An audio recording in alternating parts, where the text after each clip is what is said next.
K6MI.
K6 Mike Italy.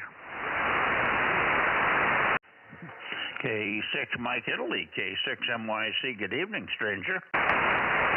Greetings, K6 Mike Italy, 7-Eleven, and I'm just going to dash out and get in the car and go off to my rehearsal.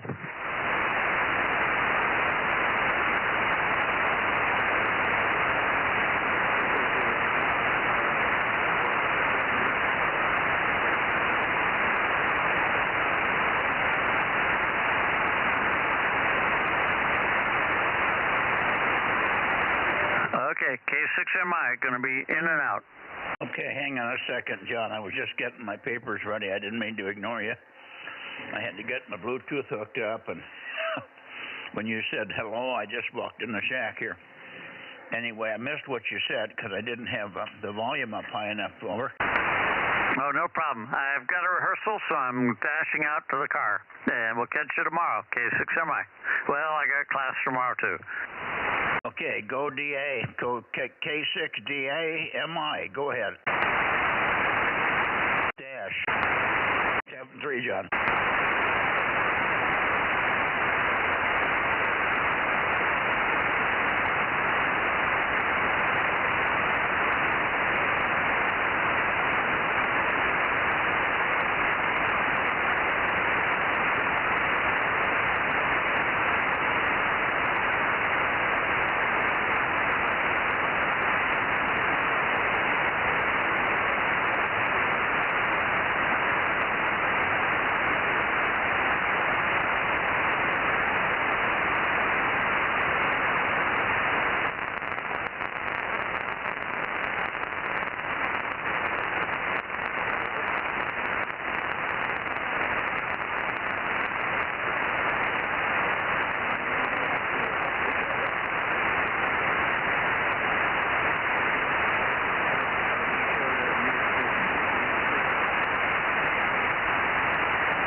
Okay, I'm sort of ready here, beaming to the Bay Area, more or less.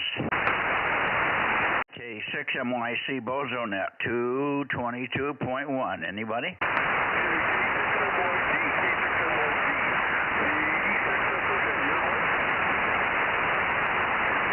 Okay, Fred, pretty light. I don't know why you're so light here. Let me see, what do they do here?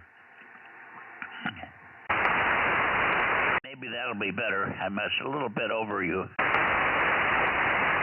made a big difference. That made a huge difference. It's like me some more chatter. You're too quick, Fred.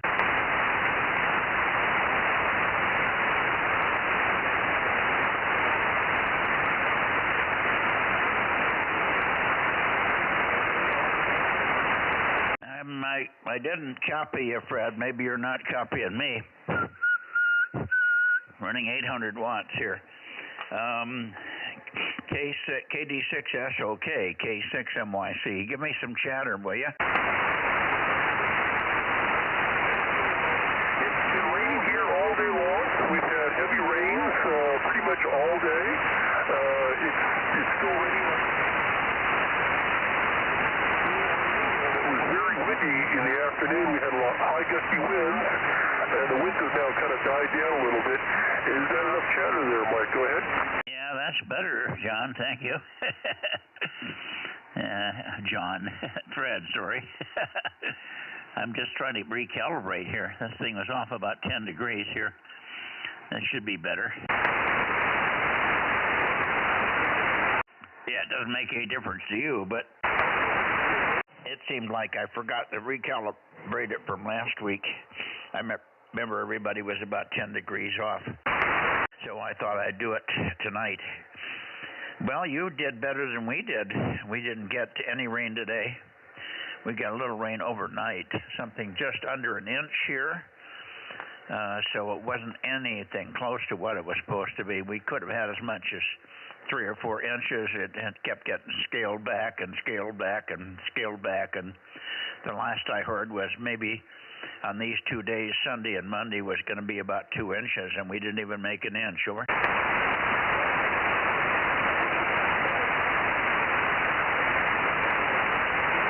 Where'd you go, Fred?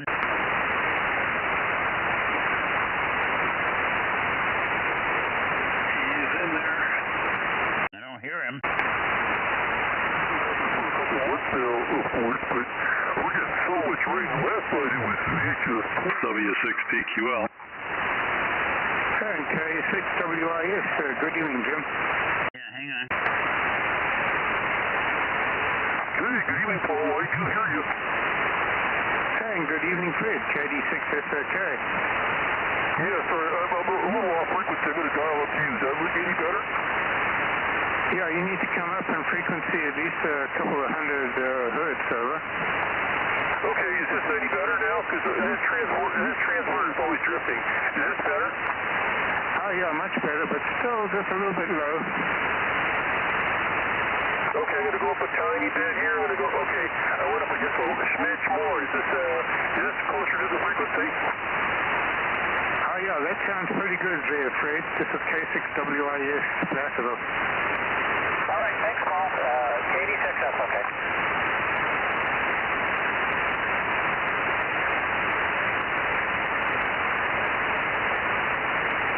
Yeah, okay, back to net control there. Mike, K6MYC in the group, K6WIS. Okay, very good. Paul, good signal from you tonight. KD6SOK, I'm sorry, KD6SOK with K6 Whiskey India Sugar.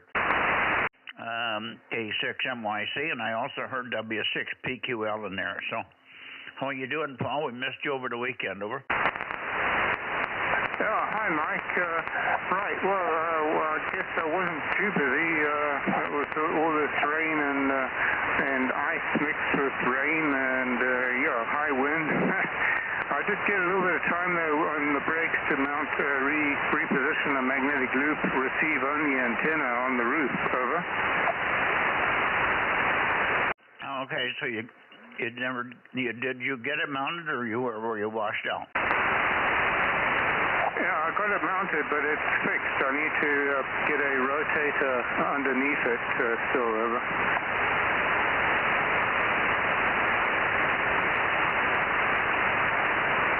And what bands are you going to use it for, and why do you need it? Do you have noise up there? Yes, power line noise as usual. Sometimes pretty great, but sometimes minimal. So I don't always need it. It's for the low bands, 40 meters and below, over. Yeah, okay. Yeah, we got lightning storm nearby. There's crashes coming through. Yeah, well, it went by us. We've got a bright moon and clear sky right now. We got nothing. Oh, wow. I dream of having a clear sky and sunshine again. Over. Yeah, well, it was sunny here most of the day. It was about 5 minutes where the sun went away completely. Most of the time it was either peeping out from behind a cloud or a full-blower sun. So we didn't have any rain. It rained for a few minutes around 3 o'clock, and I thought we'd have I thought we were going to start again. It looked like it was going to rain. I heard rain static in there and everything, and I came in the house for a few minutes and then went back out at 3:30, and it was gone. Sky was clear. And that was the end of the atmospheric river for me. I got a total of about 7 or 8 7/8 of an inch. How's that? Oh, okay, 7/8 of an inch. That's nearly an inch. Yeah, let's see. The last 2 days we got about an inch and a quarter or so over. Yep, a lot of places got 3 and 4 inches. Latrobe this morning reported from Friday till this morning they had 4.5 inches. Okay, roger that. Yeah, looking from the satellite photographs, it looks like the atmospheric river has been pushed down to the south end of California over LA and San Diego right now. Well, that's too bad. We were hoping that it was supposed to come up our way, and all of a sudden it changed its mind and went away, huh? Well, yeah, it's been pushed down, and there's a low pressure up the coast to the north of us, up the northern Oregon, California coast, and that's going to eventually work its way inland tomorrow, over. Okay.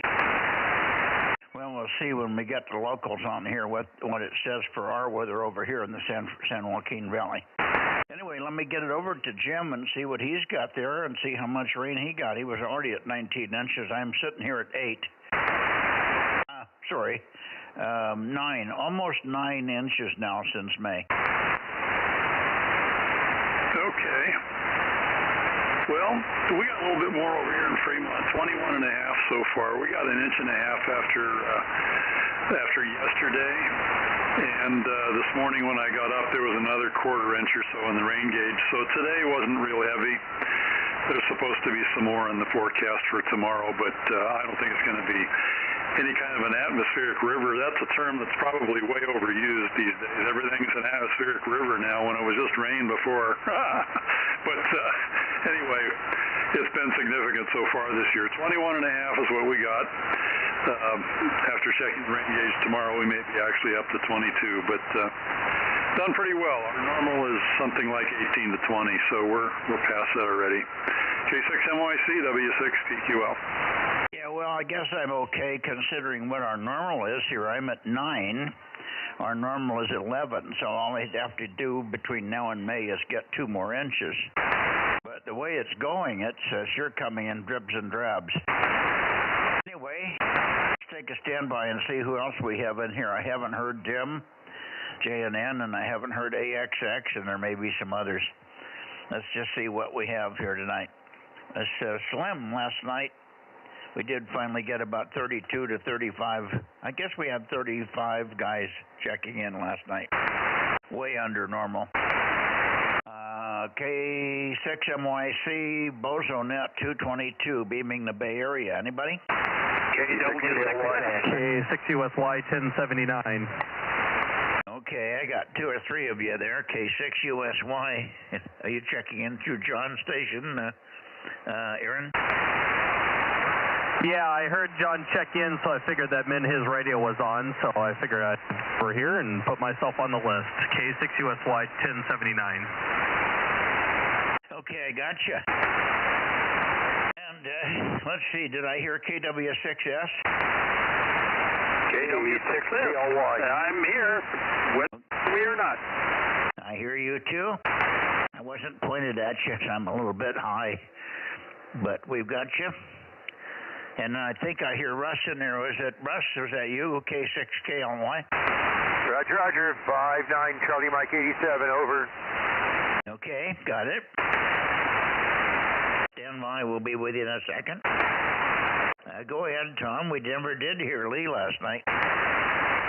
No, I haven't talked to him. He did check into our 10-meter net earlier that I just got out of. So he may be in on 6 tonight. Now, that'll be good. Yeah. I'm been spending time in the garage going through old stuff that needs to go to the dump or get put on our free table somewhere. Oh, in which free-for-all you're going to put that on? I'll probably take it up to I don't know what college it's at anymore. It used to be Foothill, and then it was De Anza, then it was Fry's for a while, and now it's at another school. Yeah, it moves around, doesn't it? Yeah, it's a pretty good deal the way they've kept it going, and different clubs have it each month and so forth, so it works out. It changed characteristics quite a bit now, and I don't know if it's good or bad, but it's certainly different, and it's time for me to unload a lot of unfinished projects.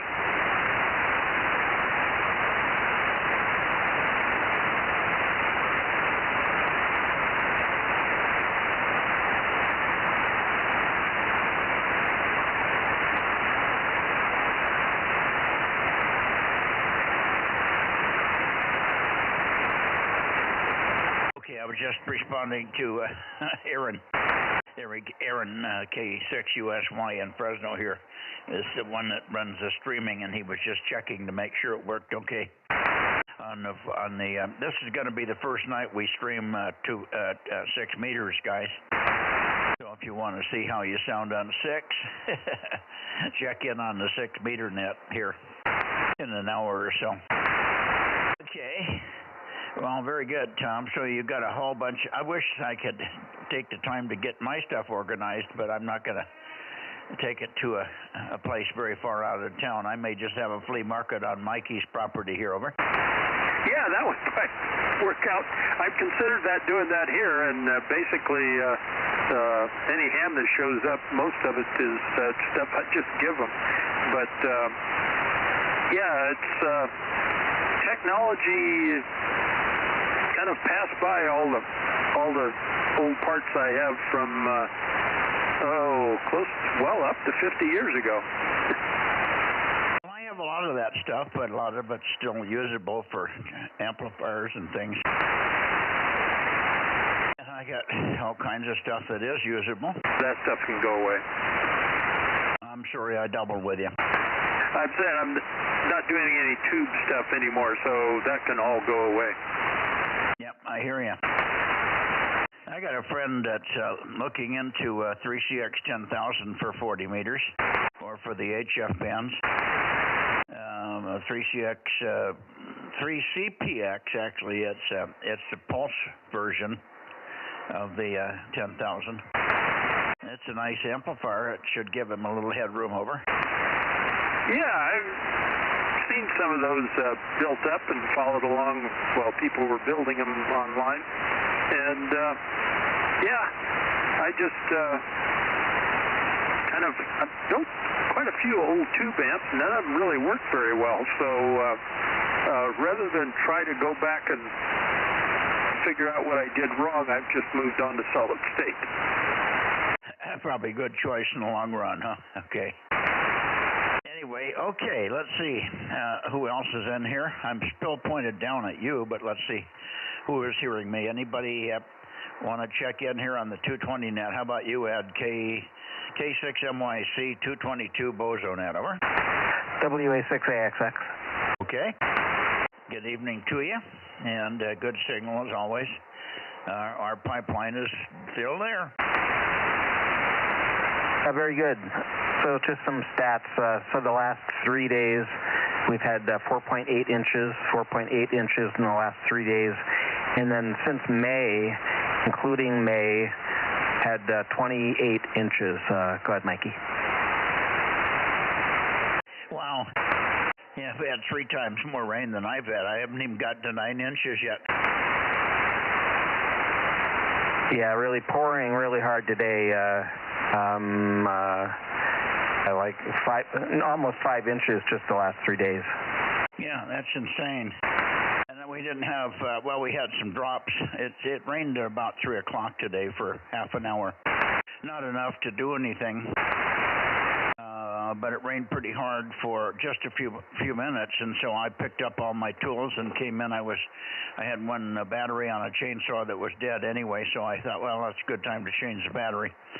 And I changed the battery and came in the house, and I had let the fireplace cool down, so I emptied the ashes and did a few other stupid things. And when a half an hour later I went outside, it was bright and shiny and no rain, and everything was dry again, and we went back to work for another hour and a half over.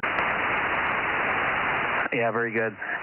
Hey, I think we have rain again tomorrow, and then maybe a couple of days of dry. That's all that's going on here. Otherwise, all is good. K6MYC, WA6AXX. Yeah, no, everything seems to be fine everywhere. It's just that we're not getting the rain. It seems to be, I must be on a little island here, and the river's going on either side of me here. Okay. Now, let's see. Let me get back up into the Bay Area here and see if we can pick up JNN or anybody. That should be pretty close to being right for Jim. WB6JNN or anybody else up there in the Bay Area. K6MYC Bozo Net. Nothing heard. Anybody want to make one last call before we move on? K6MYC 222, looking into the Bay Area. Yeah, JNN is in there, JNN. Not a peep.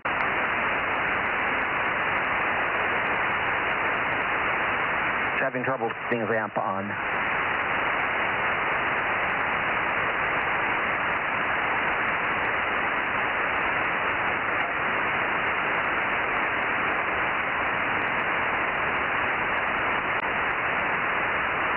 Okay, yeah, so WB6JNN is in there. His amp is not turning on. So how much power are you running without the amp, Jim?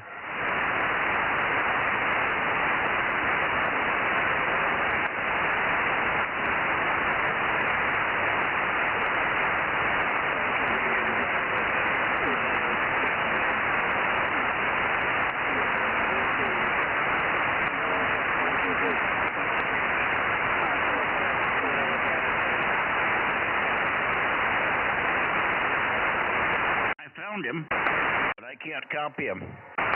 How much is he running? About 5 watts? Oh, well, Jim's just running 7 watts barefoot, Mikey. Yeah, I can hear him. I found him, but not readable. I'm sorry, Jim, the 7 watts just isn't quite enough.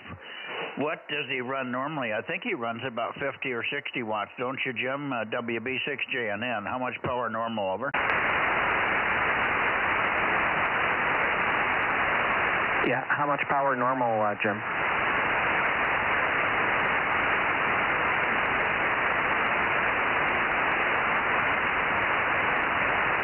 About 80 watts normally, Mikey. Well, that's a big difference, 10 dB. I didn't even come back at all that time, so there must be some QSB on the band. I left the antenna right where it was, and he was audible but not readable. But I didn't even hear audible last time. Yeah, 7 watts is kind of marginal, not surprising. Well, from his location, you know, there will be days when we can do it, and there will be days we can't. It's just inconsistent as hell. Up where KT2G lives, he's very stable, and as you are very stable, I could probably hear your 3 watts all day long, and your 7 watts all day long, and so with KT2G on 1296, he's in there solid all the time, but Jim's hidden by the hills. Okay, well, I've got Jim in here. Good evening, Jim. I wish we were doing better. Maybe we can catch him. Tell him that we'd look for him on 6 meters, would you, Ed? Yeah, Jim, Mikey will look for you on 6 meters in a little bit.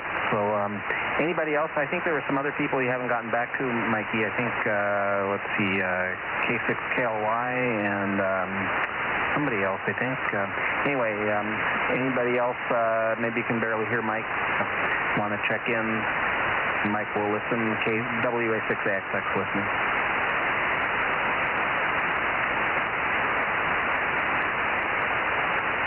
Nothing else heard here, Mikey. Okay, let's see if Russ is still there. Russie is still there. I didn't get back to you. We got kind of off on the weather situation there with Ed. K6KLY. How are you doing in Belmont with the rain? Over. Yeah, good evening, Mike. Yeah, no problems up here. We've had about 1.25 inches of rain. Hasn't been too bad compared to that one we had last month. So you're going to be broadcasting the 6-meter thing on the internet. Where do we go to have an address where do we go to look at that? Over.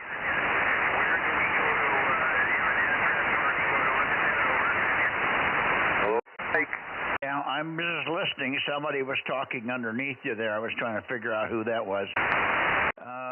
Well, you go to the bozonets.com website. Go down below the preamble at the beginning, and you'll see a place where it says live streaming. Click there, and it'll bring up a YouTube picture of a clown, I think, and then click on the clown, and it'll bring up what you want to look for. It'll be probably described. You'll have to read it. I don't know what it says or how it's laid out. I've never seen it. But you'll see live streaming from Central California, Bozo Net, somewhere over there. Right? Okay, that's going to be just for the 6-meter one, right? Oh, it's on 222 right now. We're live streaming on all the bands now, including 6 meters. We've been doing live streaming for a month here on all bands except 6. This is the first night for 6. Over. Yeah, roger, roger. I'll see you on 6 meters, K6KLY. Well, let's see if you can get it up on your computer. Are you sitting in front of the computer? Yeah, I'm going there now. Okay, well, I'll stay here until you get it in case there's a question. Ed, you know how to get there, right? You could help him, right, Ed? Yeah, if you just go to bozonets.com and then scroll down a little bit, and there's a link to YouTube, https youtube.com/bozonets. Click on that, then that'll take you to YouTube, of course, and then click on the Bozo thingy on clown, where it says live, on YouTube. Go ahead, Russ. Yeah, I'm working my way into it now. I have a slow computer. Okay. It's very convenient. It's very, very nice. Really appreciate you guys getting that working. So I can be downstairs until we'll kind of get close to the Bay Area and then come up here and stuff, and then listen afterwards to stations that I can't hear here. So it works out very well, Mike. Yeah, go ahead. Yeah, good. And, of course, it gives you a chance to, even if we're talking to somebody that has a question that you may want to hear the answer to as well, whether it's me giving the answer or Jim, PQL, about an amplifier or somebody else. We've got talent on here that has a lot of experience for these VHF and UHF frequencies, so that's the other helpful part of it. And it also seems to stimulate activity. We have a chat room on there, and we get quite a few people that come in and talk to us. They talk to usually Aaron, the K6USY, who runs it, can see the chat. The other night we had a guy in Utah that checked in, and we tried to run with him, but we didn't hear him. All I heard on him was meteor pings on 2 meters. I did hear him. He had a signal, but it wasn't getting over to us on Tropo. So that was kind of fun. All right, one last call, Bay Area, Bozo Net, and then we'll go to we'll still be able to hear you, Russ. So if you want to come in, I'll be up talking to N6RO for just a second. You should have the live streaming now, and there's about a 3 to 4 second delay. Okay, well, I'm looking for it right now, K6KLY. There, I think I got something. Okay. Well, you should hear yourself, and me, of course. I'm easy because I'm the same signal strength all the time, but other people are in and out. Of course, you and Ed are very strong out of the Bay Area and very stable. Have you got it now?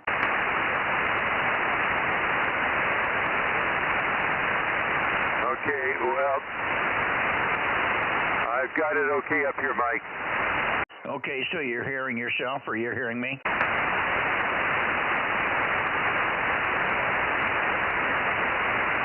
Roger. Big delay, but I hear you. Okay, very good. Well, you should hear yourself answering, so there'll be just a 3 or 4 second delay, Ross, over.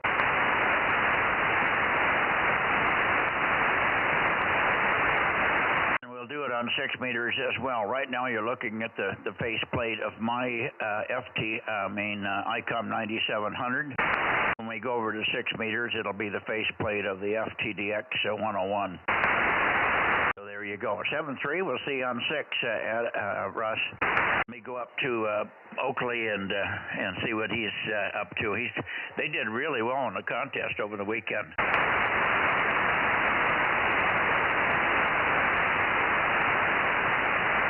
N6RO.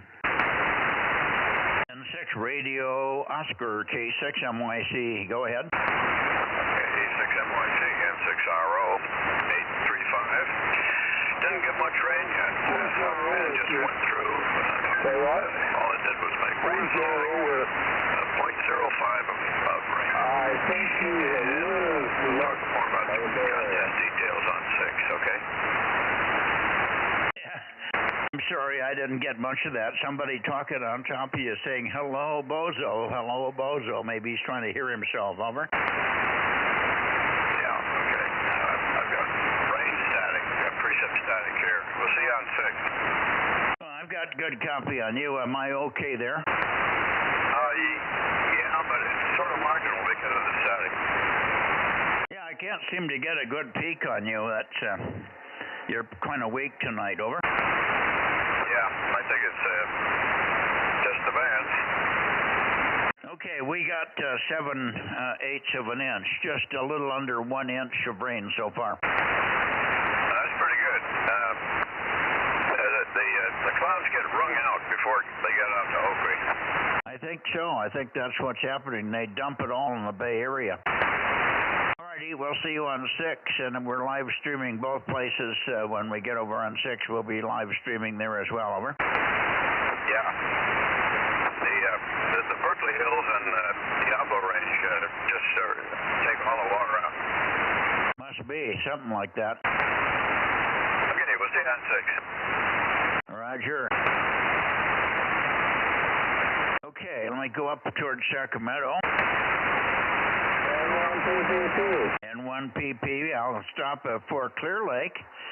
N1PPP, and whoever else do you have, Dave? Over. I hear your friend Doug. Go ahead, Doug. KC6RCM. Hi, Mike. Back to Dave. Yeah, hi, Doug.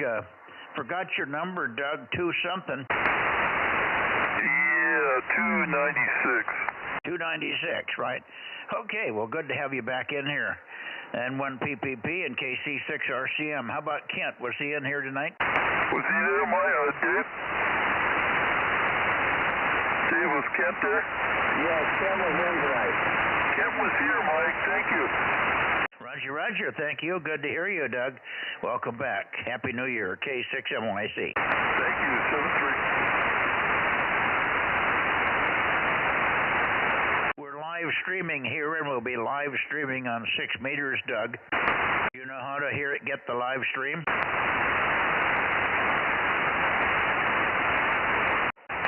KC6RCM, do you know how to get the live streaming? Over.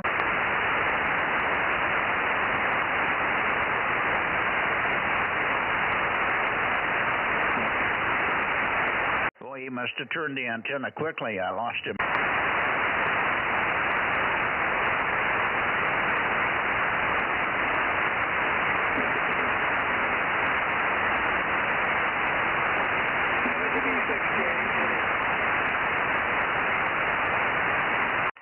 said good evening? Go ahead. Who said good evening? QRZ, K6MYC, Bozo Net, over. JNN is back. Oh, okay. Well, I can hear him clear up here. Then go back into the Bay Area and see if we can hear him. He must have found the problem with the amplifier. WB6JNN, that should be better for you. How about that, Jim? Yeah, I have a switching problem on the amp, and it was triggering off the power supply. What was wrong with the power supply? Well, it was not set on single sideband, and so it was popping on and off. Tripped the power supply off. Oh, you must have been in FM mode. I got you and drawing too much current. Okay. Well, you're a little high on frequency, but otherwise you sound good, Jim. Good to hear you. Well, I'm glad you found the problem. We'll see you on 6 meters, perhaps. WB6JNN, K6MYC. Yeah, okay. Are you right on frequency? Because I can adjust this. Am I doing what on frequency? Are you on the correct frequency at the moment? Roger, we're very, very close, yes. Okay, talk and I'll tune you in a little.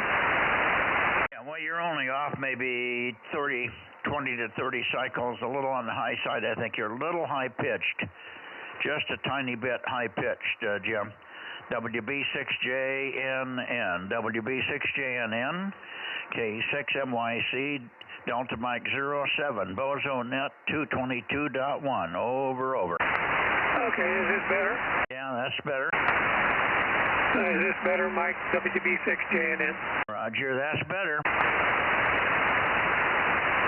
Maybe he's not hearing me now. Yeah, it is off. It is a little on the low side. I mean, well, high side, I guess.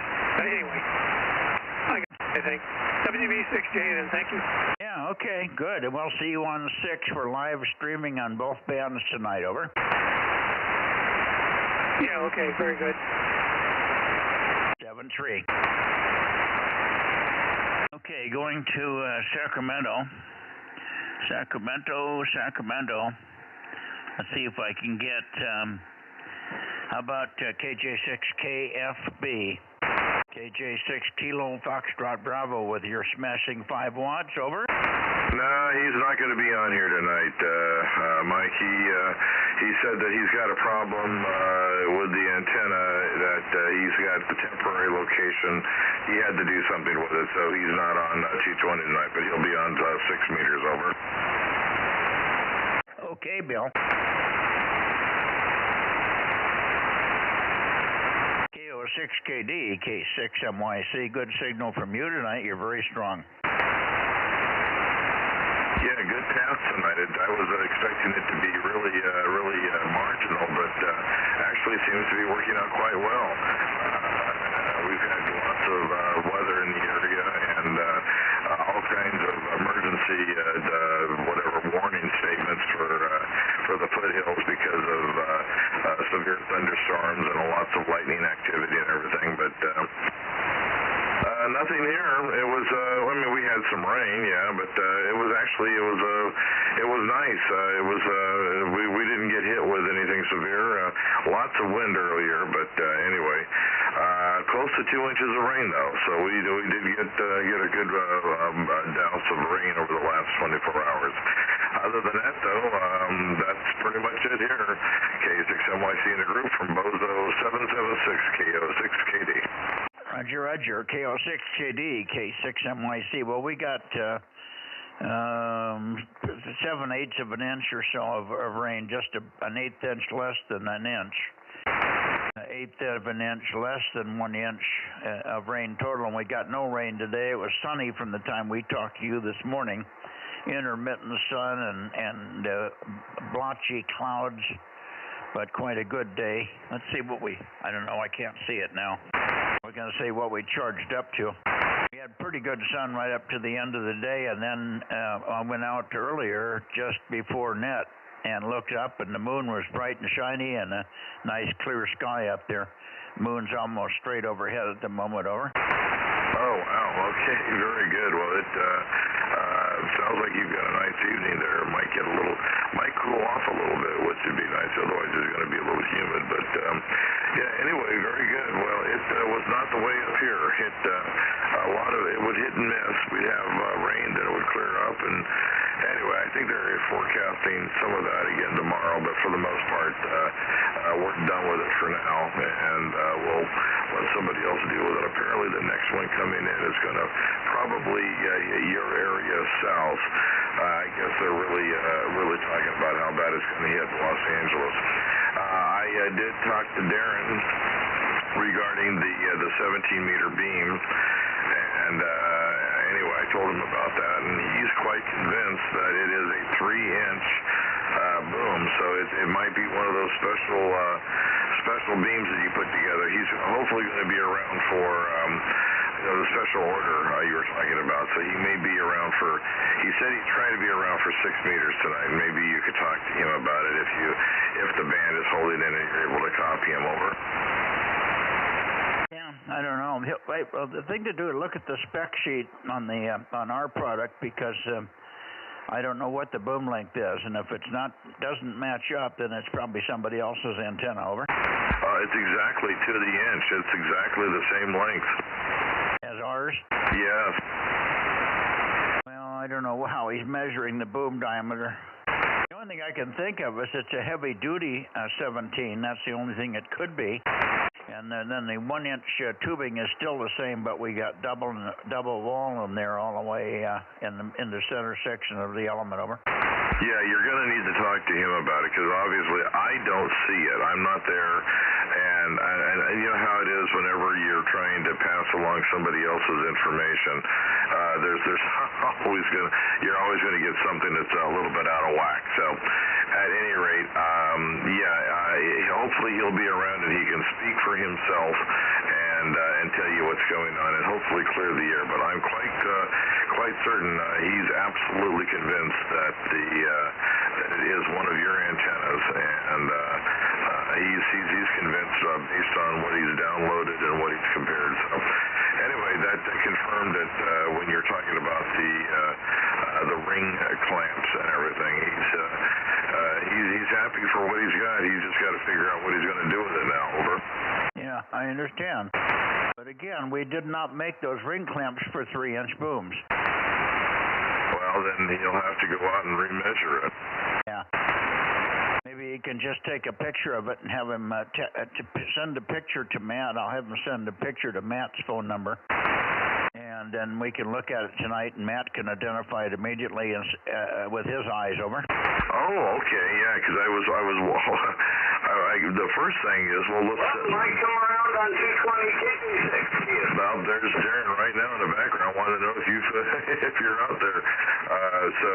Anyway, I'll tell him that you're here and that you'll be back around on 6 meters here in the area. Well, about what time do you figure on being in the Sacramento area on 6? Well, we could be early. I'm going to start in the Bay Area. I'm going to start in Nevada, and then I got to come across you guys.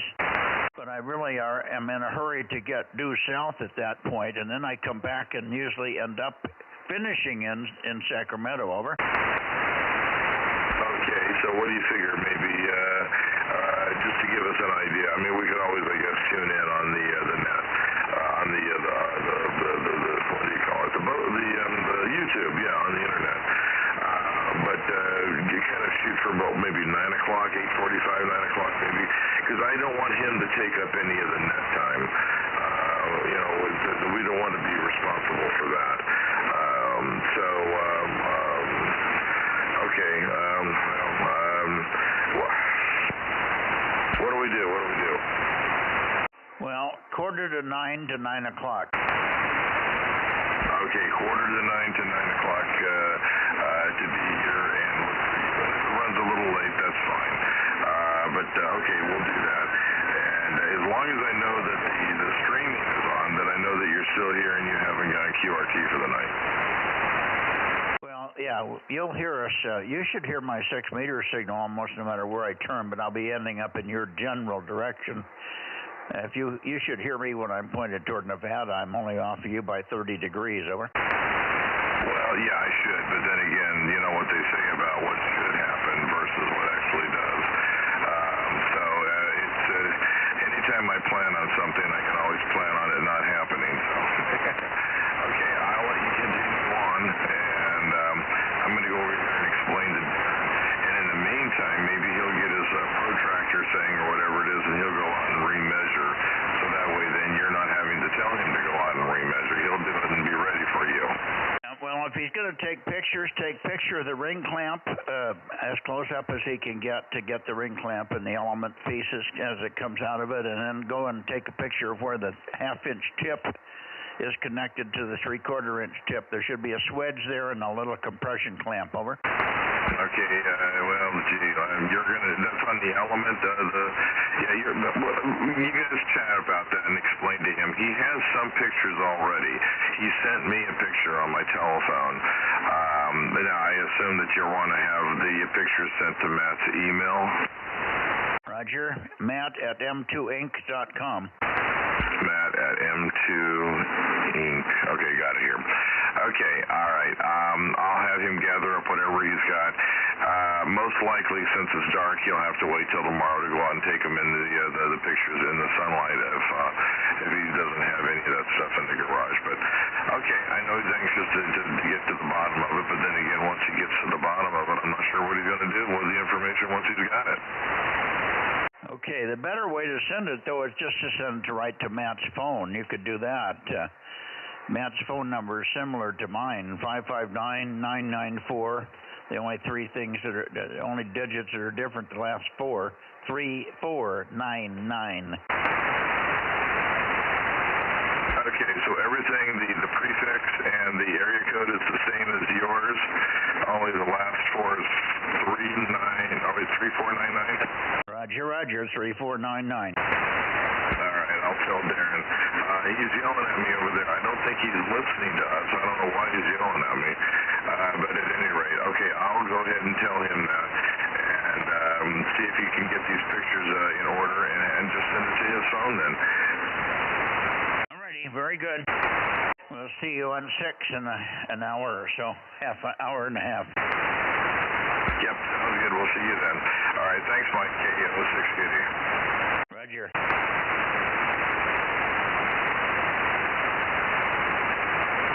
Anybody else for 222 Bozo Net in the Sacramento area? Kilowatt 6 Mike Yankee Charlie Bozo Net. Okay, I'm going to go to Nevada.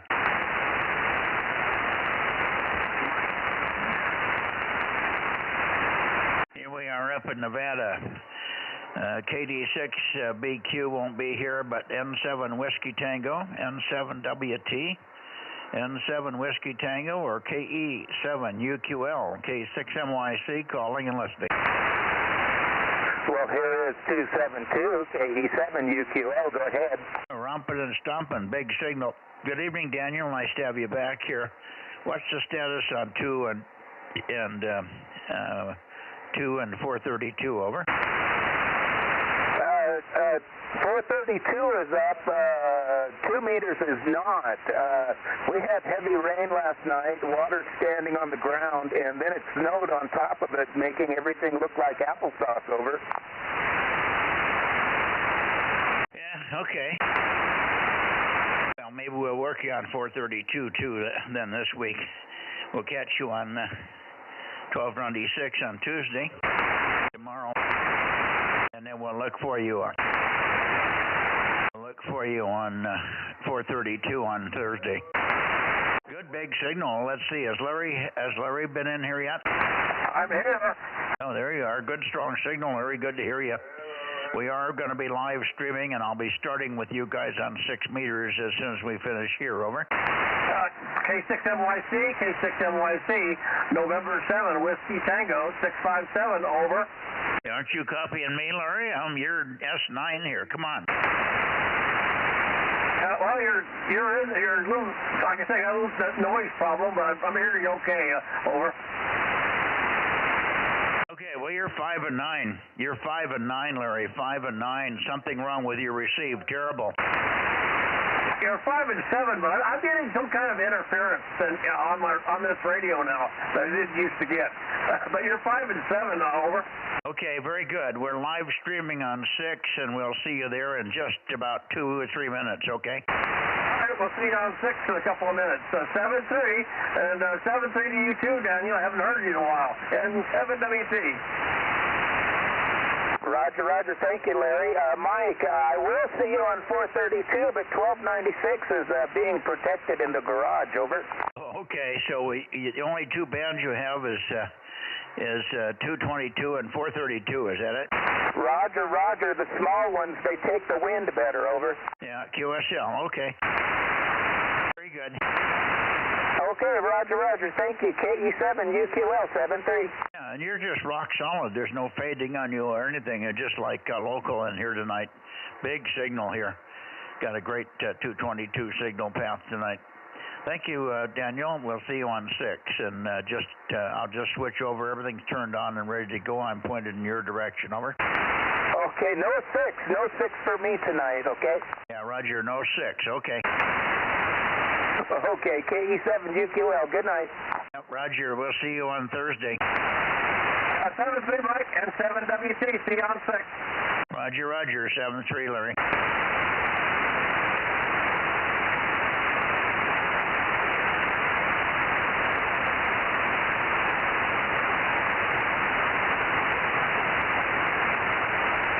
WA6OIB, are you here, Ken? Anybody in the San Joaquin Valley here tonight? K6MYC.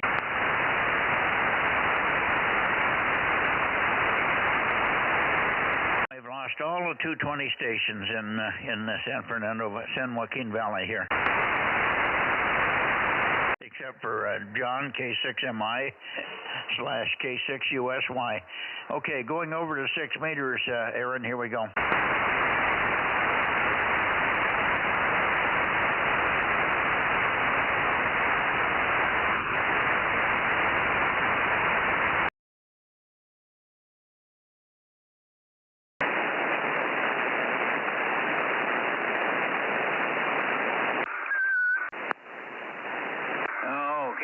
Back to that narrow bandwidth looking thing. I might have doubled with you. W6BBS72, we can hear you. Yeah, I know you can hear me, but he's got this bandwidth down to nothing again. Are you here, Aaron? Yeah, I'm here. I got it opened back up, Mike. K61079. Okay, is there some reason you need it the other way, or you just do it that way temporarily? It looks a little bit better on the stream, and then I just got to make sure to put it back to wider for you for HS. 7WT, over. Stand by, Larry, stand by. Okay, got it, Aaron, thank you. Okay, so I've got K6USY and 7 Whiskey Tango. W6BBS 72, 659, and 1079. Got it. Let me get Larry in here. 694. Okay. WB6GBS.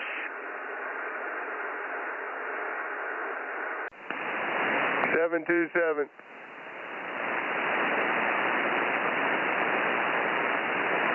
And WA6 AAJ. Good evening. How's Bill doing? I just talked to him a little while ago. Sounds like he's doing better. So hopefully, he said he's going to be on tomorrow night. Oh, okay, good.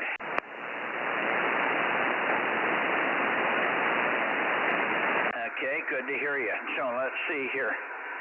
Let me get Larry in here. Larry, I'm sorry to hold you, but we had a lot of local check-ins here. Go ahead and give me a little more chatter, Larry. Okay, yeah. I heard you earlier. You were 5 and 9. Now you're 5 and 6, 5 and 7, right along in that area. But still solid copy here. Good signal. And again, my number is 657 for the Bozo Net. Over. Gotcha. All okay. No problem.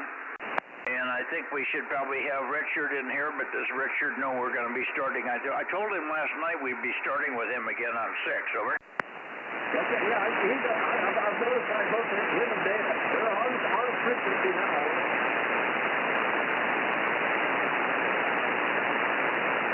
KD6BQ. KD6BQ. KD6 Bravo Queen.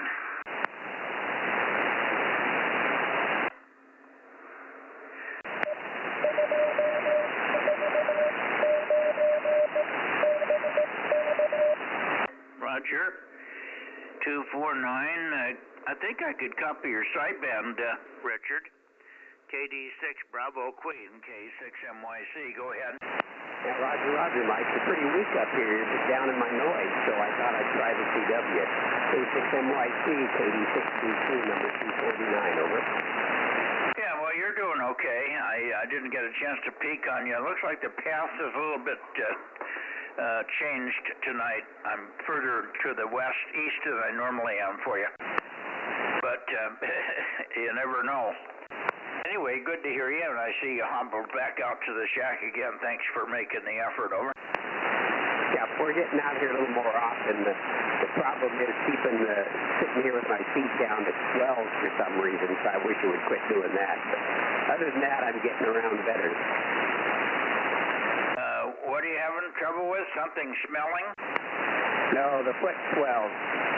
It fills with fluid. Oh, really? Okay, so you have to sit in a chair with a recliner chair most of the time. That's the way to take care of that, over. Yeah, Roger. I don't have one of those in the shack. Oh, I know. Just have to hang it out the window. Yeah, looks like we got a little rain. I got, since midnight last night, 0.84 inches. Okay, well, I'm up to a total of 9 inches now. We got a little under 9 inches now since May, over. Yeah, you're doing better than I am. I got 2.24 inches since January. Well, that's more than I've had in January. I'm going all the way back to May. Oh, so you guys didn't get much last night? 7/8 of an inch. Oh, goodness. So I got a little more than you did last night. We ended up raining most of the night and then a light dusting of snow after that. It's the story of my life. Everybody's getting more than I am, over. Yeah, that's how it works. The world's unfair. Yeah, for sure. Okay, well, good to hear you. And we're live streaming on this band, so you might be able to hear yourself if you want to bring up the live streaming, over.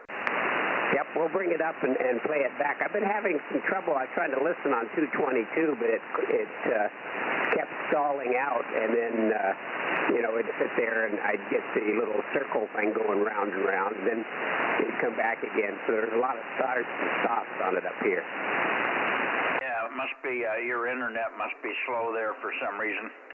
There isn't much to it. There is a little video in there, of course, which could slow it up. It would be a lot faster if we just did audio. But a lot of guys like to see my screen and their signal strength and stuff. Oh, yeah, that's good. I like seeing the signal strength and the display and stuff like that. Yeah, okay. Well, listen, 73s, we're going to get going back down the other direction here, but good to hear you, and we'll see you on Wednesday. We'll see Larry tomorrow night on 1296. Over to you, Larry. N7 Whiskey Tango and the group K6MYC. I think I've lost Larry. Hey, Mike, give me a second to put you back on frequency. You're up 2 kilohertz. How did I get up 2? No, I'm not. I'm right on 140. We you're fine up here, Mike. 50.142. No. I'm on 50.140, exactly. I was just looking at that, Aaron. He's on the right frequency, just the radio's reading. You must be looking at the second VFO or something. No. 035 N7 No, WZ. Hey, you sound good here. On the software. No. This reading on the screen of the radio, it says 50.140. On the second VFO, it's on 7 megs. Yeah, and I don't have the second VFO up. Okay, well, let me reconnect the software real quick. You sound fine. But the only problem is... Guys, I can't copy it. Just a minute. So the YouTube is showing. They're showing 50-142-035. Yeah, but it's not. That's not the frequency I'm on here. That's the weird part. Oh, somebody just fixed it. It's fixed. Okay. 00. Yeah, the now it's on frequency, over. Frequency. How does that happen? How can you get a different frequency than what's on my radio? That doesn't make any sense, Aaron. All I know is that's what my TV so we'll figure it out. That's for the Bozo Net, and that it has now been changed while we talk here. And I keep getting doubled with. Put it on. Yeah, Larry's doubling with you. He doesn't know you're on here. Give along, over. Yeah, stand by, Larry. We're trying to figure it out, but I have to talk local here, and you're not hearing the other side of the conversation. We know it changed. We know it came up on frequency. He fixed it, but we don't know why it was off in the first place. Now go ahead, K6USY to take it, K6MY.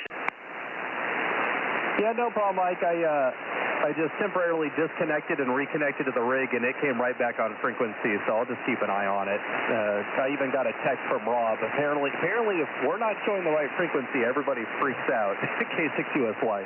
Yeah, well, that's good. At least they're watching.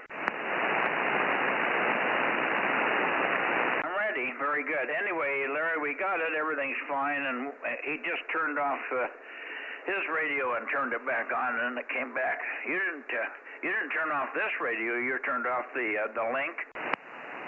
Yeah, I disconnected and then reconnected. Yeah, Roger, I've listened to you on that too, and I noticed that's what I'm saying. It was just a matter of it just had the wrong numbers up on the screen, and he fixed it. Over. Yeah, we have no idea what happened, but he just disconnected the link and reconnected the link, the YouTube link, and then everything came back to normal. So I don't know.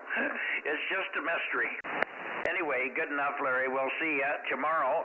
Thank you for being there tonight on both bands. Good signal on 220. You were very, very solid. So was Daniel. He was just cooking in here on 222. 73s, and we'll see you guys tomorrow, or you anyway, Larry. N7 Whiskey Tango, K6. Oh, I don't know. Is Dale in here tonight?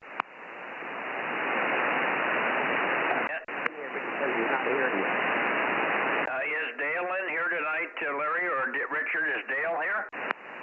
Okay, 7-3, Mike. 7-3. We'll see you later on. N7WT. Okay, you're not copying me again. Oh, Jesus. 1,500 watts, Larry. Come on. Is Dale in here tonight? Is Dale on frequency tonight, Larry? Over. Richard, are you copying me? Hearing you, Mike. Dale doesn't copy. Over. Yeah, I'm asking, is Richard on frequency? Not Richard. Is Dale on frequency? KJ6IX. Is he here? Roger. He is on frequency, but he's not able to copy you. He's not copying me. Okay. Well, I'll check him in.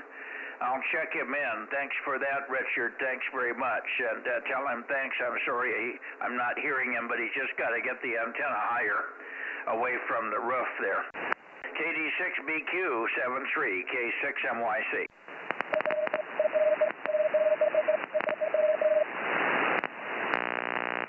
Did.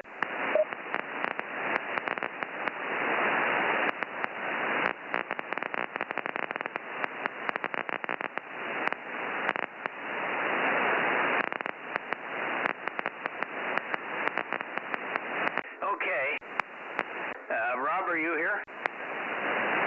Roger. I'm having a lot of fun. I've lost power twice tonight and once most of the day. Over. PG&E? Yep, QSL. Weird.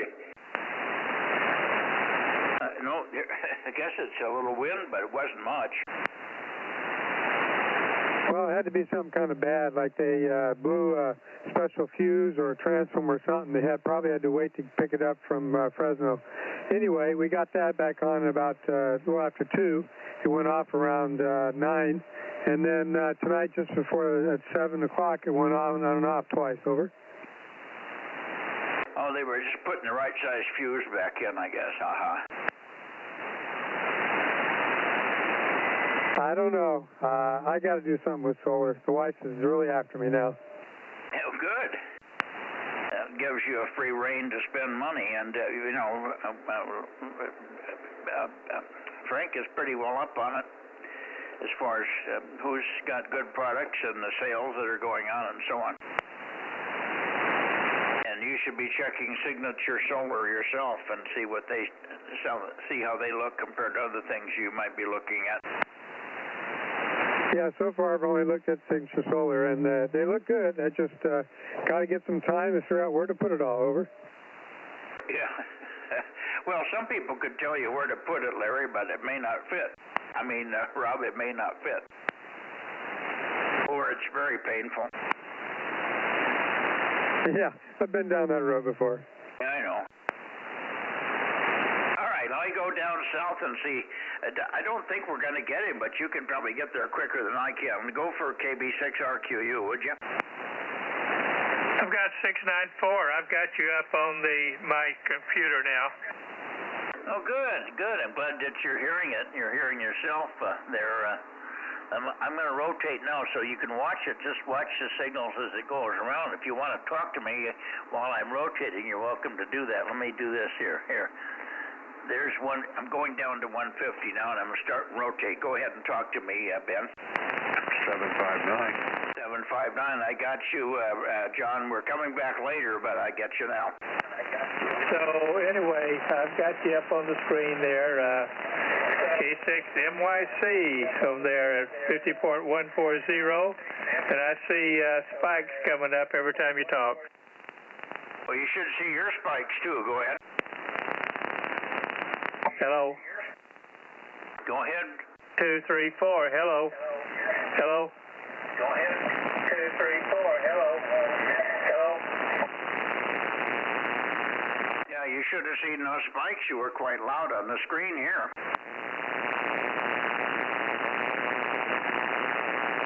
Okay, I'm seeing some there. There's a little delay. I've got a delay here, so I can't tell sometime who it is.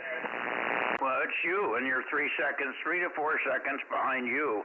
Your real-time delay is 3 to 4 seconds, over. Oh, yeah, I see it, but it's not near as much. Yours is, you're really covering the screen there. Mine are little spikes. Well, you're pretty strong. You're moving the S meter up to S9 or so. You're pretty strong. Okay, the main thing I got is it's something that first got tonight, I guess. So I can watch a little bit and see what happens. Yep, and I can hear you coming back in the background there. That can be confusing, so it's hard to listen to. Some people can deal with that, and other people can't. So, but at least you can take a listen to it and see what other people sound like. It's not hard to be. You won't be confused as long as it's not you talking, over. Okay, right. Anyway, I can watch it here, so I'll try watching just a little bit and see how people look like on the screen. All righty, very good. I'm turned down that way now. Let's see, KB6RQU. I wonder if you're there tonight, Rick. KB6RQU, Lake Isabella, K6MYC, over. Hey, Mike, your power's down to 28%. Aaron's in the other room, so he can't tell you, over. Okay, good. You bet. I'll go out and throw the switch then. Thanks for that. KB6RQU, Rick, you on tonight for the 6-meter Bozo Net. KB6RQU, KM6SR with K6MYC, standing by.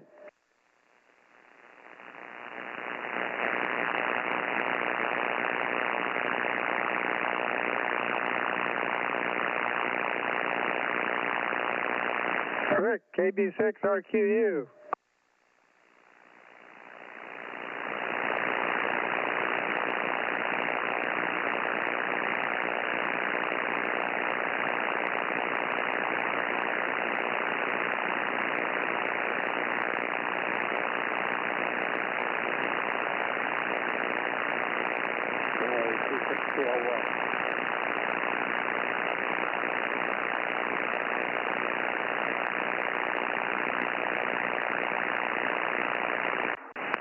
K6KLY, I hear you, Rob. I mean, Russ, and I'll come up your way since it doesn't look like KB6RQU is there. He's having some problem at his location. We don't know what it is, whether it's sickness or financial or emotional, but anyway, Rick hasn't been in here for about a week now. But he was very consistent before. I hope we don't lose him. I don't know what the problem is, but that's why we have to go down and check. I'll come up your way, Rick, Russ. KC5DTU 712. I hear you. Good to hear you, Kerry. KC5DTU. Let me get this thing rolling to 265 or so. How are you doing, Kerry? Doing well, Michael. Doing well. How's things up on the hill there? Oh, very good. Have you gotten any results from your tests? Go in, I think, the 22nd. The 22nd will be the appointment date.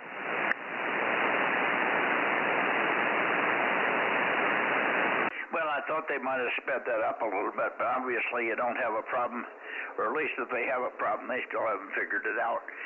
I think it's the other way around. They probably can't find anything wrong. Yeah, roger that. Have you heard any more from Bill? How's he doing down there, he and his ex-wife?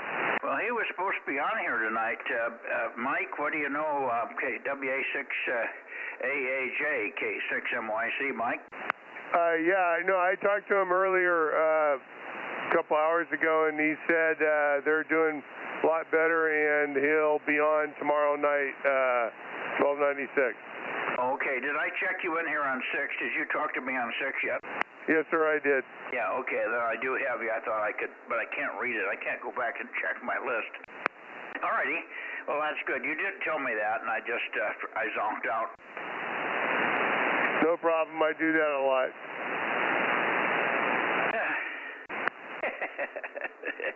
It's a fact of life, isn't it? Okay. Well, anyway, let's see. So I'm pointing, I'm not quite to Monterey yet. Let me get over a little bit further yet. Kerry, make a transmission and make sure I can still hear you here. This should be right about toward Monterey, and we'll take a standby for WA6LIE in just a moment. AC5DTU, go ahead. Loud and clear, and good evening, Mike, and how's things over there? Well, we're doing fine here. We didn't get very much rain. We got a little under an inch, about 7/8 of an inch. So how'd you do in rainfall? Well, this weather's really crazy. I was showing on the rain gauge we got over an inch of rain here today. Oh, you got your rain today? I didn't get any rain today. This morning out of Clovis to go west towards Van Ness and Herndon, I went from a thunderstorm into a bright sunny day, all in the span of about 20 minutes. Yeah, well, it looks like we might be getting some more. So, anyhow, back to net there, Mike, KC5DTU. Yeah, when I was out at 7 o'clock just before net time here, I looked up and the moon was out, bright and shiny straight overhead. And hardly any evidence of clouds up there, so there's nothing here anyway. Yeah, roger that. Okay, well, I was looking up toward the mountain there, and boy, I tell you, the mountain was just shrouded in clouds, so we'll see. Yeah. Let me ask Rob a question. Rob, how did you know that I was running low on battery power? Somebody said it. Was it Aaron that said it? Yeah, Aaron was in the other room cleaning a fish tank, and he texted me and asked me to tell you. Over. Well, it doesn't make any sense because I had good sun all day, and I shouldn't have been down at 23%. I should have been up around 70. I don't know. He just noticed it and told me to tell you, so I'm the messenger. Over. Okay. Well, sometimes the thing doesn't update properly. Frank, W6BBS, does that make sense to you? Well, I did not have enough sun to charge my system today. It was just barely breaking even. You know, it would start to charge when I'd get sun, but then it'd cloud over and it'd die off. So, you know, 28% does sound kind of low, but I don't know what you had running there or anything. So, but the sun wasn't as good here as we would have hoped. Well, I had pretty much sun all day here. It was slightly intermittent, but only periods of 3 or 4 minutes where there wouldn't be full sun. Over. Well, then I don't know what's going on, because if you had full sun all day, you should be fully charged. Well, that's what I thought. That's why I was amazed, but I went over to look at it, and of course I can't see it when he's got the live streaming on there. I had sunlight when it was raining here at 3 o'clock. It started to rain for about 10 minutes at 3 o'clock, and it was a big black cloud up there, but the sun was out. Over. Yeah, well, I watched it all day. I was out there working and whatnot, and we have been more cloudy than we have not been cloudy, Mike. And all the clouds are coming over you up to me. So, I mean, you may have thought you had sun all day, but you couldn't have. I was working in it. I know what I had. I was outside all day pruning trees. So I'm not believing that number, but I turned to PG&E on anyway just to be safe, but I can't believe that it was down at 23%. That's what I get overnight. That's what it is in the morning. If we don't run the dryers, I usually end up with about 20 to 23% left this morning. That's where it was this morning.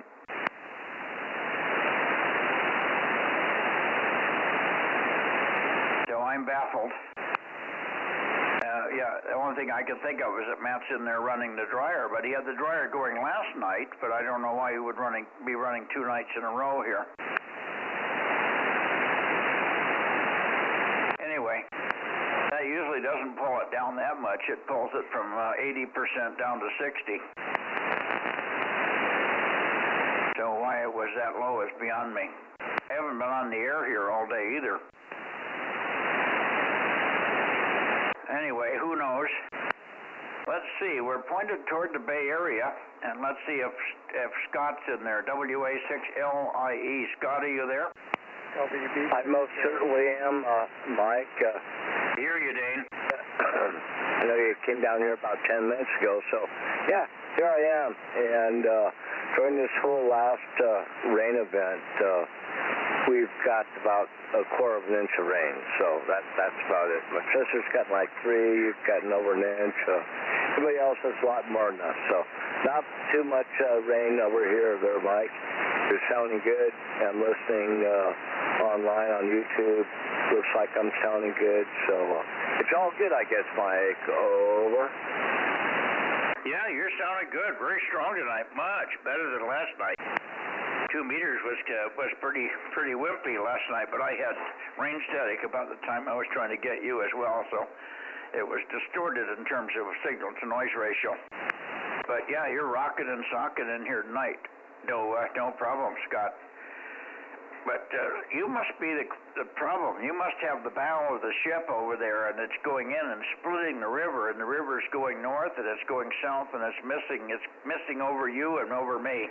I got 7/8 of an inch, but it was overnight. I got no rain today except 10 minutes at 3 o'clock. It rained for a couple of minutes. One black cloud that came, a stray cloud came over and had water in it.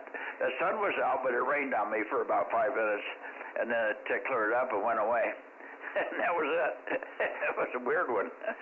Just one little stray black cloud at 3 o'clock to 3:10, 3:15, and it was gone. Who knows? Anyway, good to hear you, and we'll look for you, of course, on Wednesday. WA6LIE, Monterey, K6MYC. Okay, very good there, Mike, and yeah, just running the Hunter Watch here right now, so. Okay, very good. You're sounding good, and yeah, fan's been up and down. 2 meters is up and down quite a bit the other night. That was surprising. It was all over the place. So, all right, the way it is. 7-3, Mike. Have a good evening, and get more rain. I hope I get more rain. We're just not in the sun, in the rain belt. My sister in Fort Pines is in the rain belt. I'll get a tenth of an inch, and she'll get an inch. So there you go. 7-3, Mike, WA6LIE. Okay, did you know the guys were down on Robinson Crusoe Island? They're just south of Juan Fernandez. It's connected. It's not a new country, but it's an island, Iota. Okay, Roger. No, I don't think I've worked that yet. Well, you might keep an eye out for it. I think the call sign is Charlie Bravo 0. It's a Charlie Bravo 0. I think one call is really weird, Zulu Echo Whiskey or something, and then there's a 2-letter call. But I think you can look it up on the ARRL sites. But it's called Robinson Crusoe Island. It's also got another name, but the guys did find it on the web today. Over. Well, okay, Roger. I'll have to check that out, see if we could work that. Thank you, Mike, and good luck to you, too. Roger, 7-3. Okay, KW6S, how about you, Tom? K6MYC, KW6S. Yeah, I'm here, and I've worked them on several bands, but not 6. And it's Charlie Bravo 0, Zulu Echo Whiskey, Zulu Alpha, and Zulu Whiskey.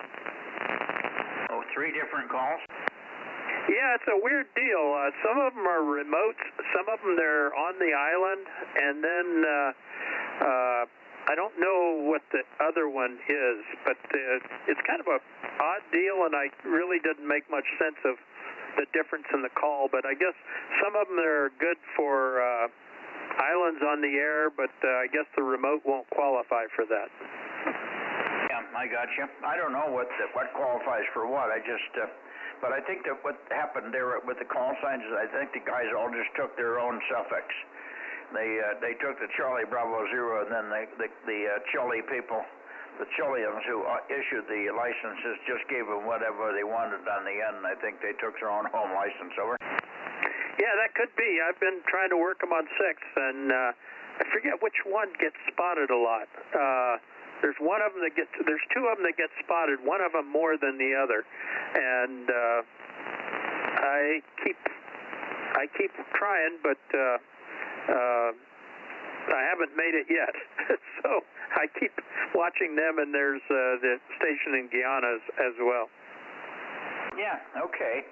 Well, I think there's only one station there, but they're just changing operators, and that's why the calls change, huh?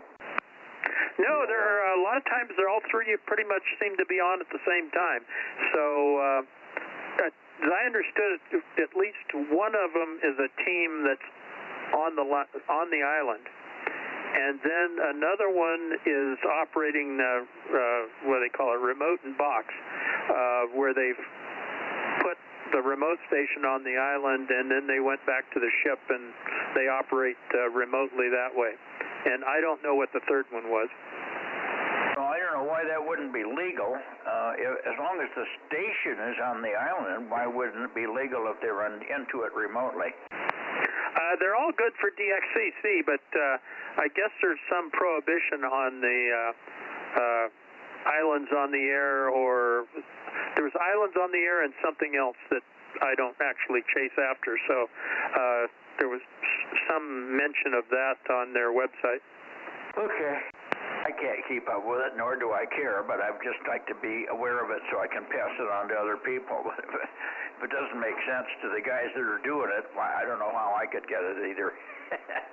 Thanks, Tom. Let's see, do you suppose our friend Lee is in there tonight? We should probably check out KB6LEE. You there? Yeah, KW6S, KB6MYC, KB6LEE. Just a second, Russ. I'll be right there. Ooh, you seem to be down on signal there tonight. Maybe I'm pointed somewhere wrong. Mike, are you getting Lee okay? Yeah, but Russ called in, and I'm getting closer to him, and I'll be up to Russ K6KLY in just a second as soon as I finish here with Lee. Good evening, Lee. Good signal. We're copying you fine. Make a little longer transmission and win out other people talking on you. and I've got some either rain noise or power line noise. It could be this inverter neighbor that I have over here making that buzzing. So if you're listening on the stream, you're going to hear a little bit of noise. I can put the blanket on here and see if it kills that. Go ahead, KB6LEE, K6MYC. Roger, Roger. Yeah, no, I'm not listening to the stream tonight. I had that on a couple of nights ago, but not tonight. And I'm still pretty much, coming through the same setup that I've always had, pointed in the same direction. So I'm not sure why it would be down a little bit unless I have some rain in the coax or something like that. How's that? KB6LEE. Well, you're fine. I don't see a difference in your signal strength. Give me your Bozo number. 1098. Yeah. On Bozo, 10908. Yeah, that's what I thought it was, but I got 3 or 4 of you in there in that number zone, and I get you guys tangled up sometimes, but I got it now. Okay, 1098. And you're actually on the screen, so if you were looking at the streaming, we've got the streaming hooked to my FTDX 101, and you can see your spectral display. You're not as big as my voice, because my voice fills the whole screen, I don't know. But you get some idea how strong you are, and you can see the S meter too, I believe, on the display. So you might want to just turn it on just to see what it looks like there. KB6LEE with KW6S, K6MYC. Yeah, all right. No, I can't boot up the computer right now and get everything going in a short period of time, and I don't want to hang up the net here, so I'll just say 7-3 to everybody, and KW6S, K6MYC. This is KB6LEE. Okay, well, it's archived anyway, so you could go back and listen to it anytime you can pull it up, so there you go. 7-3, Lee, good evening to you, and we're looking forward to having some success with you on 432. I think you're trying to get some new feed line on there. There has to be something dramatically wrong there where the performance of the Aggie isn't any better than your ground plane in the attic, over. Well, actually, I think one of the biggest problems right now is that it's only about 8 feet off the ground, and when I'm pointing towards you, I'm pointing right at the rain gutters on my house.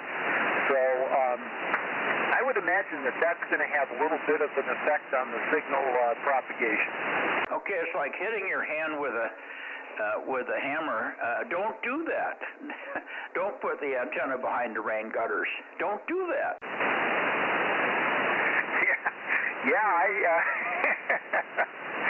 Yeah, it feels so good when you stop, too. But, yeah, I'm coming up with some other ways that I can get the thing higher up and get some 400 feed line on it and, get everything all watertight and all of that stuff. I do think that the antenna is probably working as it should, so I think that once I get everything configured the way that it's supposed to be, I think I'll finally be able to make the trip. At least I'm hoping so. Over. Yeah, I can't imagine why you wouldn't. You're so good here on 6 and so good on 2 meters, it just doesn't make sense that you wouldn't have something pretty decent on 432. Okay, well, good luck with it. If I was over there, I think we could probably figure out a way to get it higher and very quickly. You can use almost anything. The Aggie isn't that big or that heavy. You could put it on a piece of 2-inch PVC, for heaven's sake. Well, yeah, I've got a couple of different ways that I can do it. It's just putting it up on something that I can actually change the direction.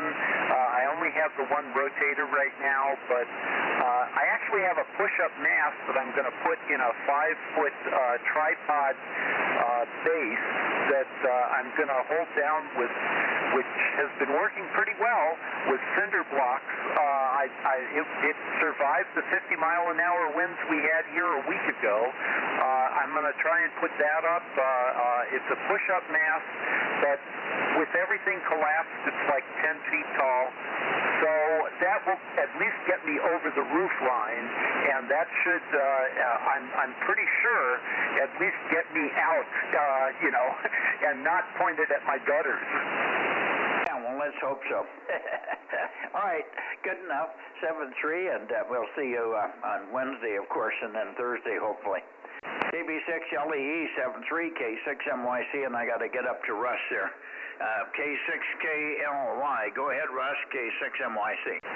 Yeah, all right, Mike, you were a little stronger earlier, but maybe you're not up this way. I want to let you know about the guys on one island down there. The main call they're using on 6 meters is Charlie Bravo 0 Zulu Alpha. And the operator is Alpha Bravo 5 Echo Bravo. He occasionally checks in on ON4 KST reflector, but not all the time. And if you're going to get him, you only got about 4 more days. I understand they're packing up on Saturday. Other than that, everything's fine up here, about 1 1/3 inch over the weekend, K6KLY. Okay, very good. Thanks for the dope. I guess ZA has been heard. ZEW has been heard also. And as long as it's not the Rebolt one, it's probably good for whatever they want it to be good for, iotas or whatever. And if they haven't worked Juan Fernandez, I guess it counts as the same DXCC as Juan Fernandez there, right? That's the same place, over. Well, it's not the same place. It's a different little island, isn't it? They count it as Juan Fernandez Island, over. Yeah, I know, but it's really a different little sub-island. No, not that I know of. Let me put you this way. It's a group of islands that they're very small, and I think this Juan Fernandez is the biggest of the group, over. Yeah, and I think Robinson Crusoe is a different little island. But the only way to find out is to look it up for IOTA, because it'll class itself, it'll be at a different IOTA number if it's really a different island. That's very possible. I don't keep track of the IOTA rules, over. Well, it's just the way it works. So if you look it up and it's got a different number than Juan Fernandez, then it's a different little island. Yeah, okay, I understand that, but I only look at the ARRL DXCC list, over. Well, I know, but if I was going to tell somebody else to do it, that's what a lot of guys have looked it up as an IOTA also. Okay, are you sure? I can understand that. Alrighty. And if you're streaming or watching the streaming, you're seeing yourself on the screen and also seeing good S-meter reading. Yeah, well, looks like I'm a little purple on the left side of my line there, over. Well, it seems like the voices are on the upper side of the center line, yes. Roger, roger. Okay, I'll be watching for a while. K6KLY. Alrighty. And I'm in the Bay Area, so who else do we have in the Bay Area? K6MYC Bozo Net. KB6WSC. KB6 Whiskey Foxtrot Charlie, weak but readable. Good evening, Mike. Good evening, Mike. Yeah.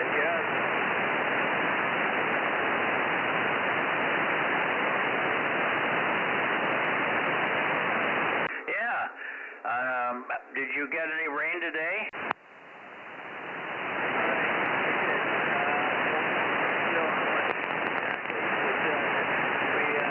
Over the weekend we had 39-mile-per-hour wind, so that was fun. Yeah, I missed the first part. You were in a fade. I got the 39 miles an hour of wind speed, but what was your rainfall? I don't know what we got today, but over the weekend, or at least yesterday, we got 3/4 of an inch. I missed it. How much over the weekend? How many inches? 3/4 of an inch. 3/4 of an inch. Over. Yeah, I'm not getting it for somebody. You're saying 3 or 4 inches, or do you know exactly? Is it 3.5 inches or something? Is that what you're saying? 3/4. 0.75. Over. Oh, 0.75 inches. Okay, I heard it that time. Okay, yeah, you're just up and down. You're going into my noise here at times. Roger. Alrighty, very good. Well, you got about the same rain than I got. I got a 7/8 of an inch here instead of 3/4, so 0.875 instead of 0.75. Hi.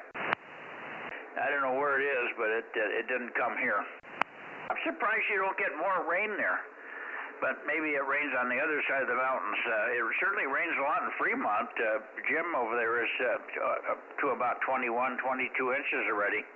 W6PQL in Fremont, he's already got a ton of rain. Yeah, we're expecting a little bit more here, too. By the way, QIW was in there tonight on 222. Okay, I'll put QIW in on 222. Thank you. Good evening, W6PQL. Go ahead. Copying not as good as normal tonight, but, you know, you're getting through. 7-3's Mike, K6MYC, W6PQL, closing up. Okay.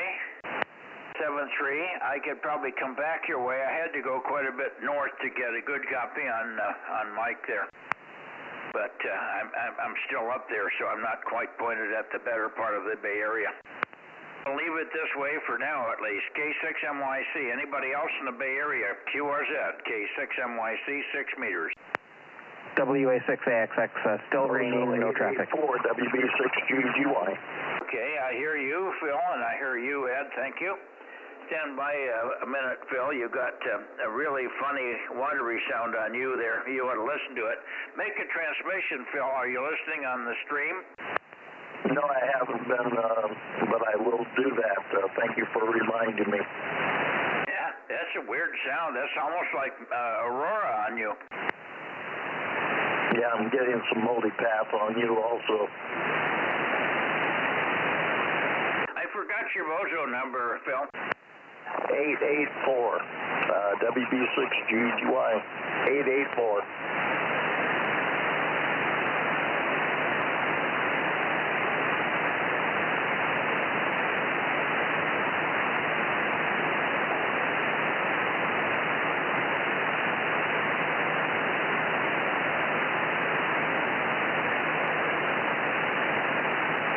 Okay, gotcha.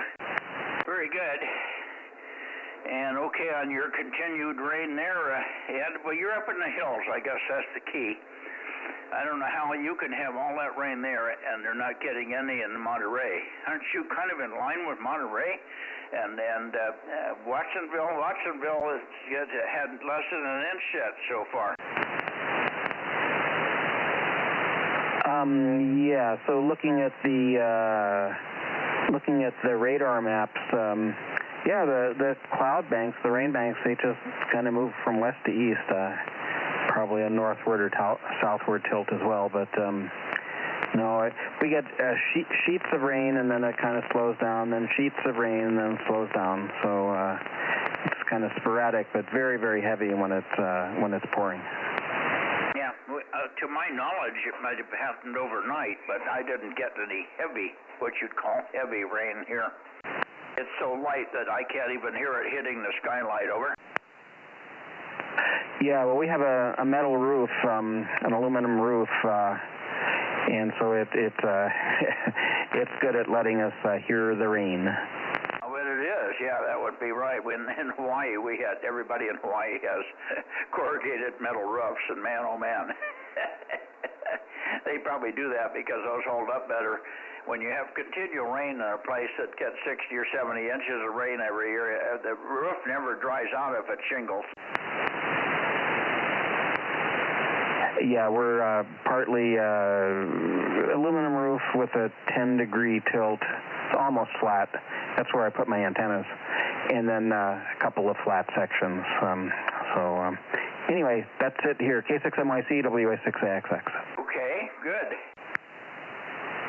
And you probably get a fair amount of runoff off of that sucker. And once it gets wet, it usually comes off pretty clean, too. We found that water coming off our roof in Hawaii was very clean after, go 4, 5, or 6 days without any rain. Then the first rain for the first 10 minutes was a little dusty looking, and after that it just came off looking beautiful.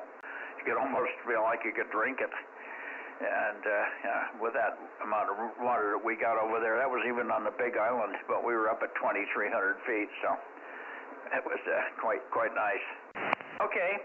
Let's see, who else do we have in the Bay Area? We should have some others. K6MYC Bozo Net, Bay Area. Oh my goodness, are you weak? K6BBG, and I hear somebody underneath you there. Vlad, stand by. Let me see if I can get the other one. Who is the other station head? Maybe you can help me. Somebody else calling in. Maybe it's the guy up in wherever he is there that's behind the hills. Go ahead, the other station. Call in again, please. K6MYC.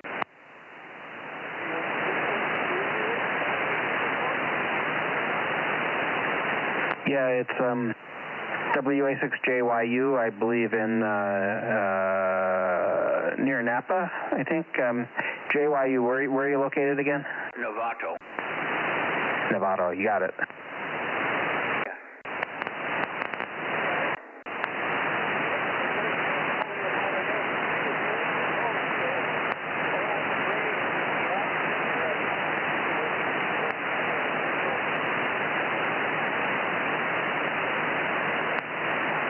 Did you copy him, Mike? No, I can just barely hear a voice, no copy at all. Yeah, you said signals are like S3. Signals are kind of way down this evening, but I think you're like S3. Go ahead, Mike. Yeah, what's his Bozo number? Oh, JYU. I'm sorry, I don't remember your name or your Bozo number. Go ahead, please.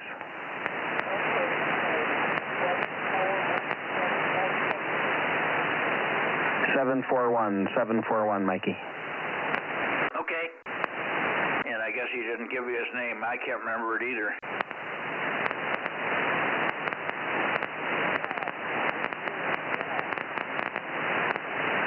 Right. WA6JYU, name is Jack, and he's in Novato, and Bozo number 741.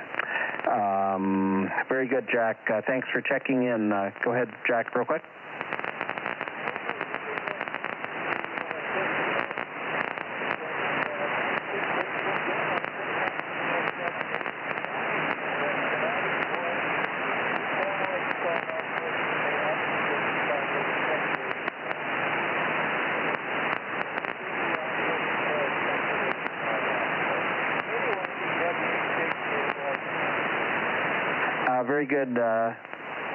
Very good, Jack. Yeah, Mikey, Jack's saying normally you're like S8, S9, S7, something like that, and tonight you're S3, so signals are down. But thank you, Jack, for checking in, and back to Mikey. K6MYC, WA6AXX. Yeah, I can hear him talking, and it's just one notch below Q3. I'm getting the odd word, but nothing that's intelligible enough to make a contact, so it's just very weak. I can hear him. He's not fading in and out. It's just weak. And I tried swinging the antenna back and forth, and the other problem is a lot of the stations, a lot of the signals are diffused tonight. I can go back and forth 20, 30 degrees and not see any change. Or if I do see change, I see a change from something to nothing, and it doesn't stay for more than 10 seconds, and it's gone away again. So the signals are all over the place. Thanks, Ed. Thanks for the relay. Case WA6JYU. Thank you, Jack. 7373. K6MYC. Anybody else in the Bay Area? Bozo Net. K6ERF. Are you there, Russ?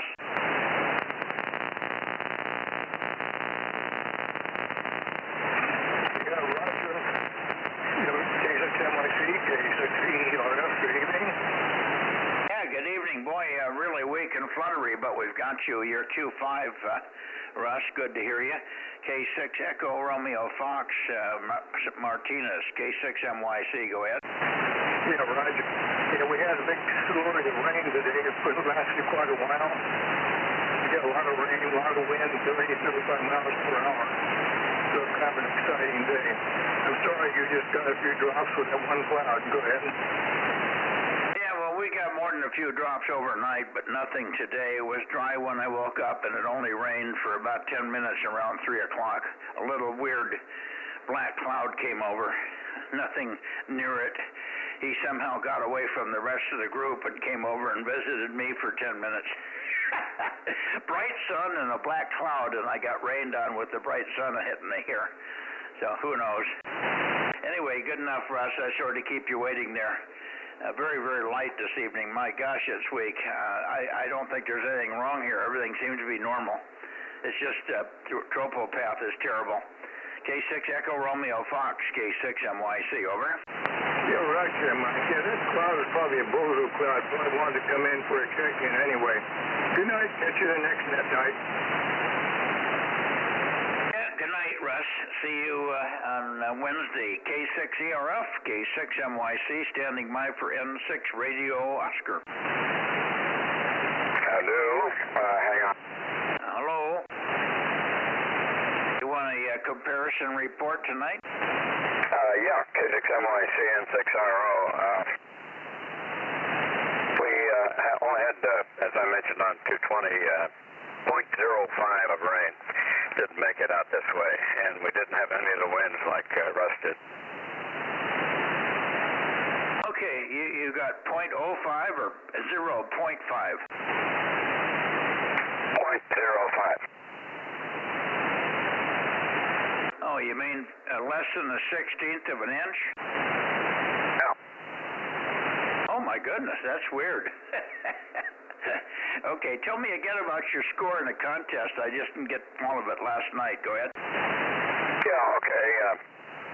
Just run through the numbers here from what the computer has. We had a total of 6,300 QSOs, 557 countries.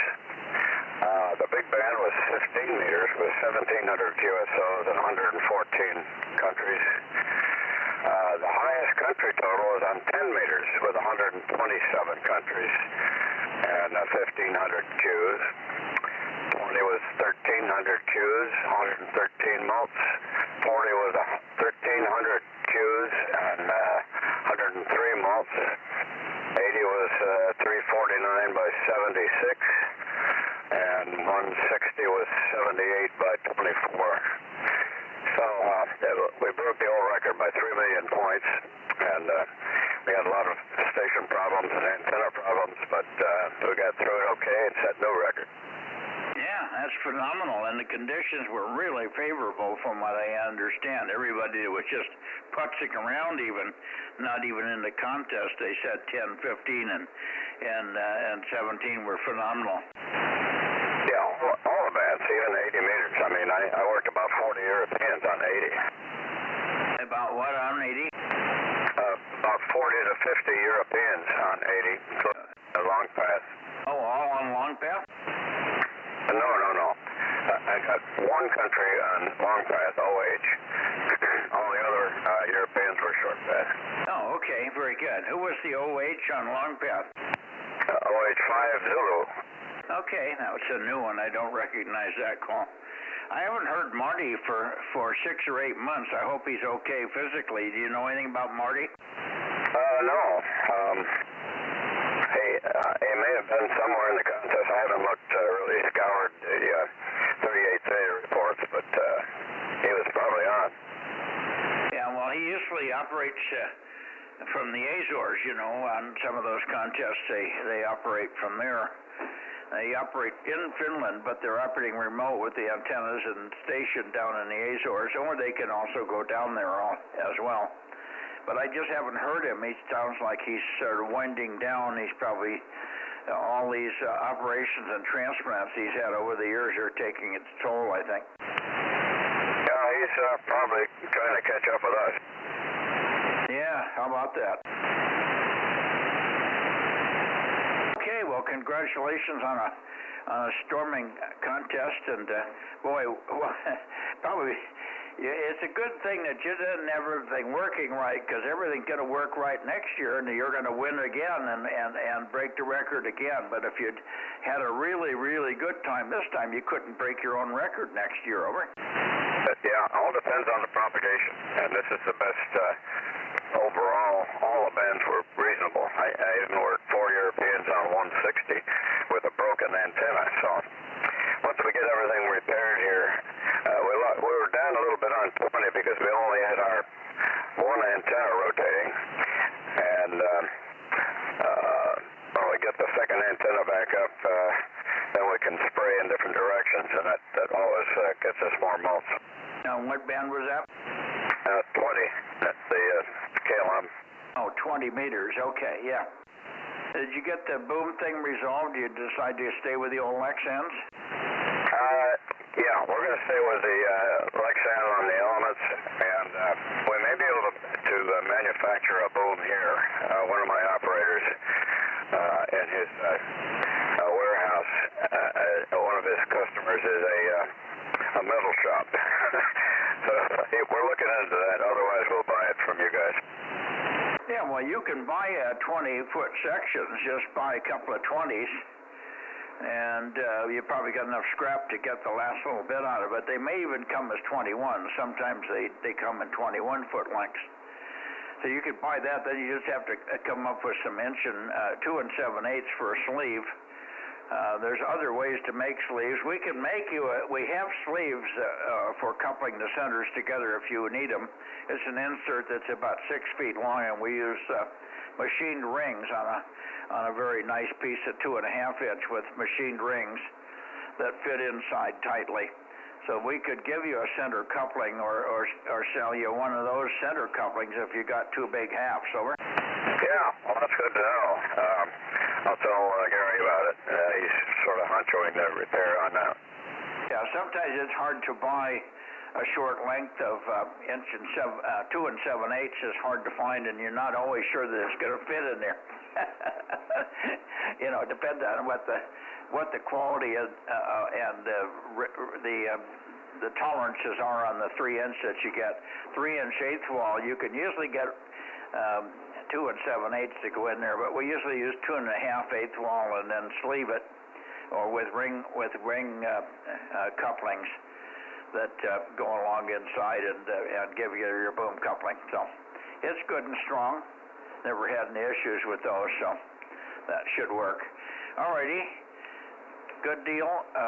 Robert can help you on all that stuff as well, but you might mention that if you're going to get the stuff locally up there, it'll save you a ton of money if you can do it, and then have us make you just the center coupling or something like that. We have all the rings and stuff. It's just a matter of we can give it to you all as separate pieces, and rings get affixed to the inner piece of tubing with set screws. So it's easy to put together on site. Over. Yeah, okay. In fact, I just had a thought. My boneyard of old antennas and hardware may have everything we need already. I have a couple of 3-inch booms out there that were on a part of a Wilson 40-meter beam, so I may already have the stuff. I just got to go out and look at it. Yeah, okay. Well, we can usually help you with whatever you don't have, rather than buy some little short piece of specialized diameter. So when you get to that point, that's the time to make the call if you can't get through that without having to buy a 20-foot length of something. Over. Yeah, Roger. Well, that center insert, that sounds really good. We'll let you know. All right. Got you back on the air. That's the main thing. Okay. Take care.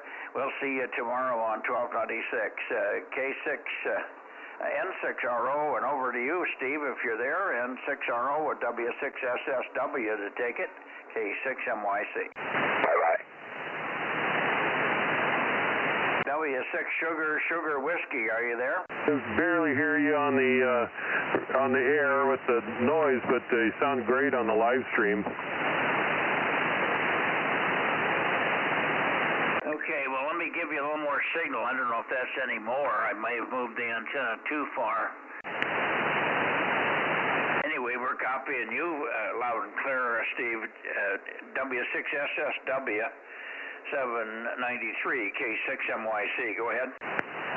Yeah, I can hear it on the live stream as well.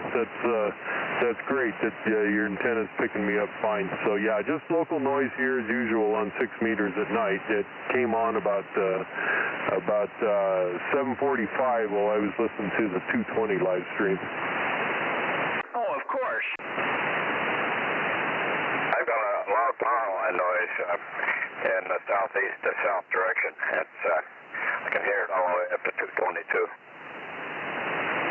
Oh, so you're hearing it up there too, Ken, at night, huh? No, this is I think it's a weather-induced power PG&E line problem, hardware. Okay, yeah, this one's weird. It turns on at night and wipes out the whole HF band.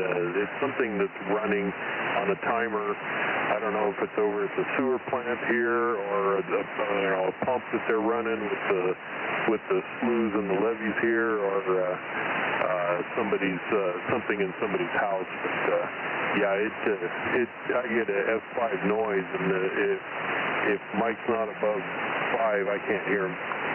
Yeah, I understand. Well, you can probably sniff out that noise and at least get close to it and work at it. That's all we do here is try to hunt down PG&E noise. Well, yeah, I did that with that guy's headphone transformer, but yeah, I'll have to get back on the bicycle with the portable receiver again. Yeah, well, you can borrow my tricycle. Oh, there you go. All right, Mike, well, 7-3, and we'll catch you on 1296 tomorrow night. Thanks a lot, W6SSW. Roger, we'll look for you tomorrow night. Hopefully conditions will be good. W6SSW, KN6RO, K6MYC. Good evening, guys. Bye-bye.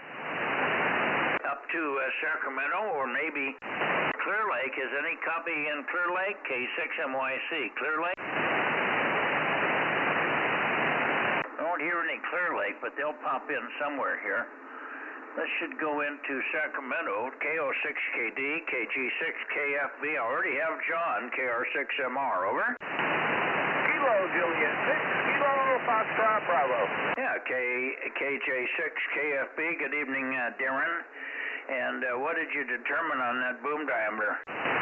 It's actually 2.5. I went out and measured it. I was incorrect. Yeah, so that is ours. That's clearly ours. 2.5 with 2-inch tips, I think. It's 2.5 to full 36-foot length. Oh, is it? Okay, could be. I could be wrong. Well, that jives with the ring clamps, because we did not make 3-inch ring clamps, as you heard me tell Bill, and he passed it on to you. So the 2.5, we make 2.5 and 2-inch ring clamps to fit those kind of antennas. So yeah, it sounds like a 17M5, might be a heavy-duty version, over. It sounds like it, and then the elements are got 2 screws holding them together after the splash. You're in a fade. I didn't get it. Hang on. Let me see if Bill's in here, and then it'll come back up for you. Go ahead, Bill. Oh my, I don't hear Bill. Okay, hang on just a second. Let me just wiggle the antenna a little bit and see if I can get a little more on you there. 756, 856, I should say. Okay. Now let's go back and give me a repeat on your last KJ6KFB, K6MYC, over. Mike, go ahead and get John and Bill, and then come back to me. I'll be waiting for you. Okay, well, I've already worked John, so I've got John, but I'll try him. He probably is going away, but let me go up and see if I can get him. John, any copy here? KR6MR, K6MYC, over.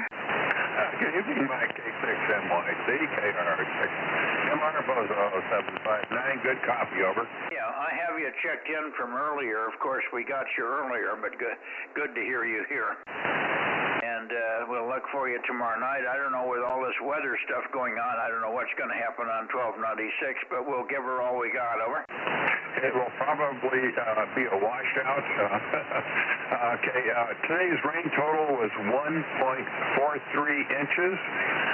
The storm is 2.78, and around 4:15 this afternoon during the first real big thunderstorm, I had an instantaneous rain rate of 6.94 inches, over. Okay, you got, I didn't quite follow that. You got a total of 6.94, but from when to when? No, that's an instantaneous rain rate. That's the maximum rain that fell at any one measurable time. It was probably 1 minute, but it fell at that rate, 6.94 inches as a rate, over. Oh, okay. Well, kind of meaningless. As I see it, it's nice to know that, you know, what the maximum rainfall could be or was, but I'm more interested in totals. I only got 7/8 of an inch the whole 24, 36-hour period. We're still under 9 inches for the year since May. Over. Yeah, okay. Well, look at it this way. If you're driving down the road, you have instantaneous rain rate of 6.94 inches. You cannot see the hood of your car. Over. Yeah, well, I wouldn't doubt that. Okay. What happens tomorrow night? Maybe this rain will wash everything clear, high. Yeah, well, we might just have raw tropo and no enhancement. Sometimes that could be better. You never know. It's usually better when you have a line of sight path. It may not be better when you've got mountain dirt in the way. So we'll just have to see, John. Anyway, for now, 73s, and if we wash out tomorrow, we'll see you on Wednesday with hopefully good conditions there. 73s. I'm going to go back and see if I can get the last of deer in there. Otherwise, we can pick up Darren sometime tomorrow morning around 10 in the morning. Maybe he can get on 40 with us. But I think he knows what he has. It sounds like one of our 17 M5 17-meter antennas. So it sounds like a good one, but I don't know what he's going to do with it. It's too big for what he's got up there. Let me go back to get KJ6KFB, 73 John K6MYC. I haven't heard Bill here. Is he here? I don't hear Bill in here. KO6KD, did you fall asleep, Bill?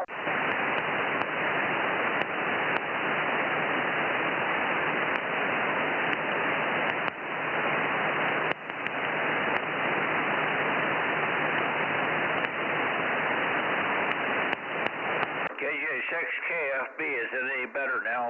Darren, K6MYC, over. Okay, Mike, let you dial me up, dial me in, and find a good hot spot, and hopefully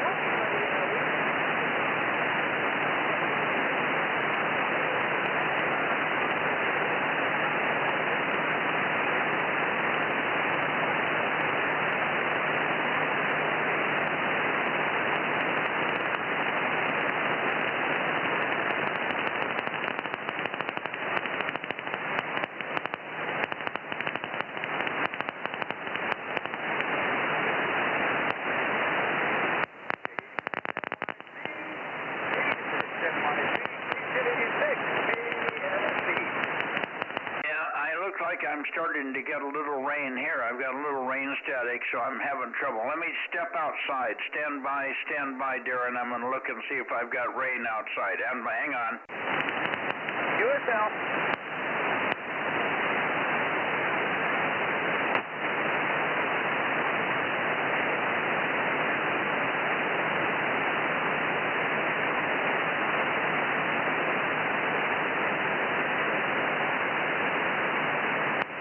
Okay, no rain here. Tell me again, I was just going to ask you about the compression clamps at the ends of the elements which hold the half-inch into the three-quarters wedge section. Those are little U-shaped things with one 832 screw head. Is that what you have? No, actually, the elements at the boom are 7/8 from what I recall. And then it's a swag and then the remainder. And at the swag, there are 2 bolts going through. No, I'm talking the tip. At the element tip, what the little compression clamp, describe the compression clamp that holds the half-inch tube in the three-quarter piece, over. Oh, the actual compression clamp that goes around the boom, correct? No, around the tip of the element. At the end of the element? Are you talking the boom end? No. On the element, you have 1 inch tapering to 3/4. The 3/4 is wedged to fit 1/2 inch, and you have a compression clamp that holds the 1/2 inch in place, so it's adjustable, over. what's strange is this does not have any adjustment. What holds the half-inch in? Is it two screws that hold the half-inch in place? Negative. Everything, the element is fixed length. The element is what? It is fixed length. Oh, no, it isn't. Well, I'm just saying what I have here is fixed length. What was the original element might have disappeared. Come on now. The element is the same diameter all the way out? No, almost. I'm going to have to take another good hard look at those. Yeah, you normally would have 5-foot section of 1 inch at the butt of each element half. And then it's wedged to fit 3/4. The 3/4 inch goes in 3 inches and it's held in place with 2 832 screws. And then the tip of the 3/4 inch is wedged to accept 1.5 half inch. It's wedged to accept a half-inch tip.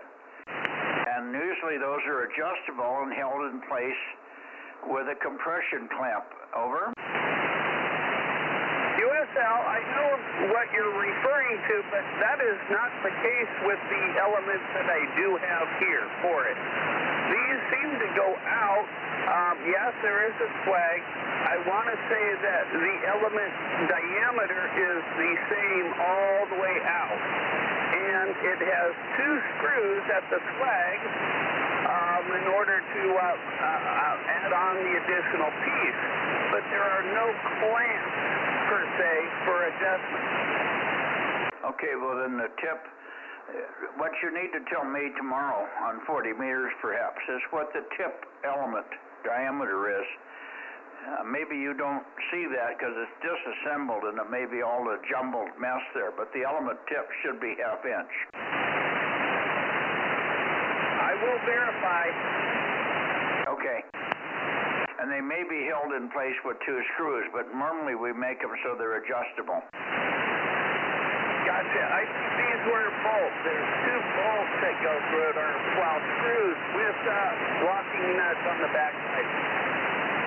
Okay, well, we may have built it that way. I'm not sure on that one. You could confirm this by looking at the instruction manual, which you can download on the web from the website. Over. The manual on the website is for the new construction, and they're totally different. The manual in the website is different than what you have? I couldn't concentrate here. You're going down into another fade. I'm not getting it at the moment. You say the manual is different than what you have?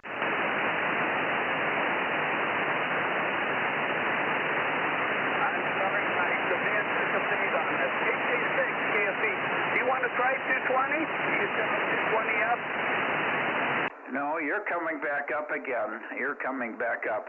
I'm running 1,500 watts. You must have terrible noise, Darren. No, yes. In the city, it's a terrible noise. Okay, you're telling me that the manual you downloaded off of our website is giving you an antenna that's totally different than what you have?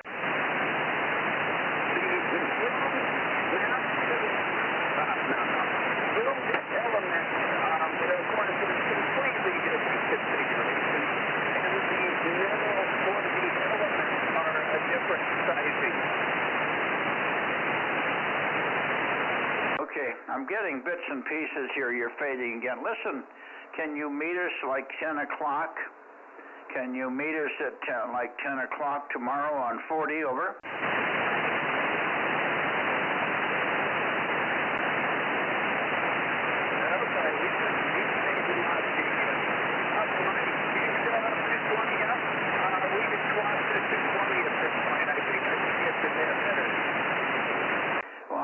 I won't copy you any better on 220 than we have here, over? Oh, I don't know. I heard you pretty darn good on 220 when we talked. But, who knows, maybe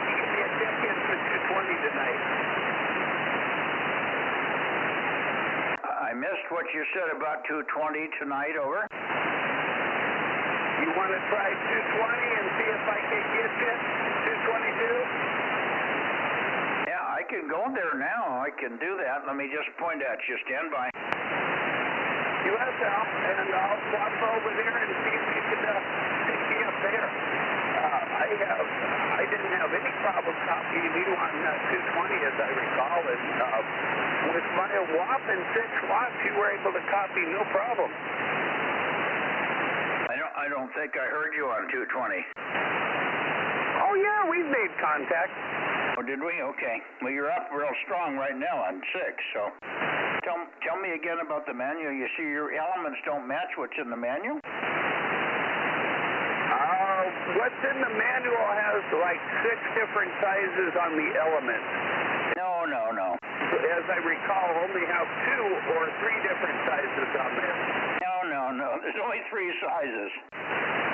The manual has 1 inch at the butt. I designed the antenna. I know what it is. It's 1 inch at the butt for 60 inches with a swedge that goes to 3/4, except 3/4. The 3/4 piece is 60 inches long also. Or it could be 48. It could be either 48 or 60. I can't remember, but it's a 3/4 inch piece with a swedge on its end, and then it accepts 1/2 inch. And that's the whole element. Over? Maybe I should just bring one in here to the garage and measure it out right now. That might be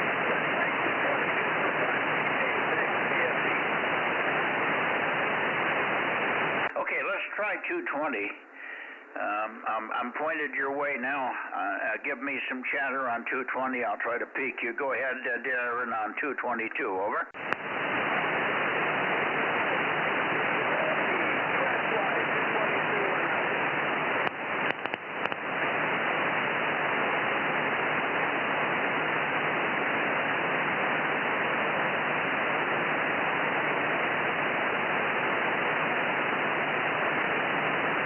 We done over here, Mike? K6USY.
My 800, you've got serious receive problems. I'm copying you Q4 with a little bit of QSB. KJ6KFB, K6MYC at 800 watts. Over.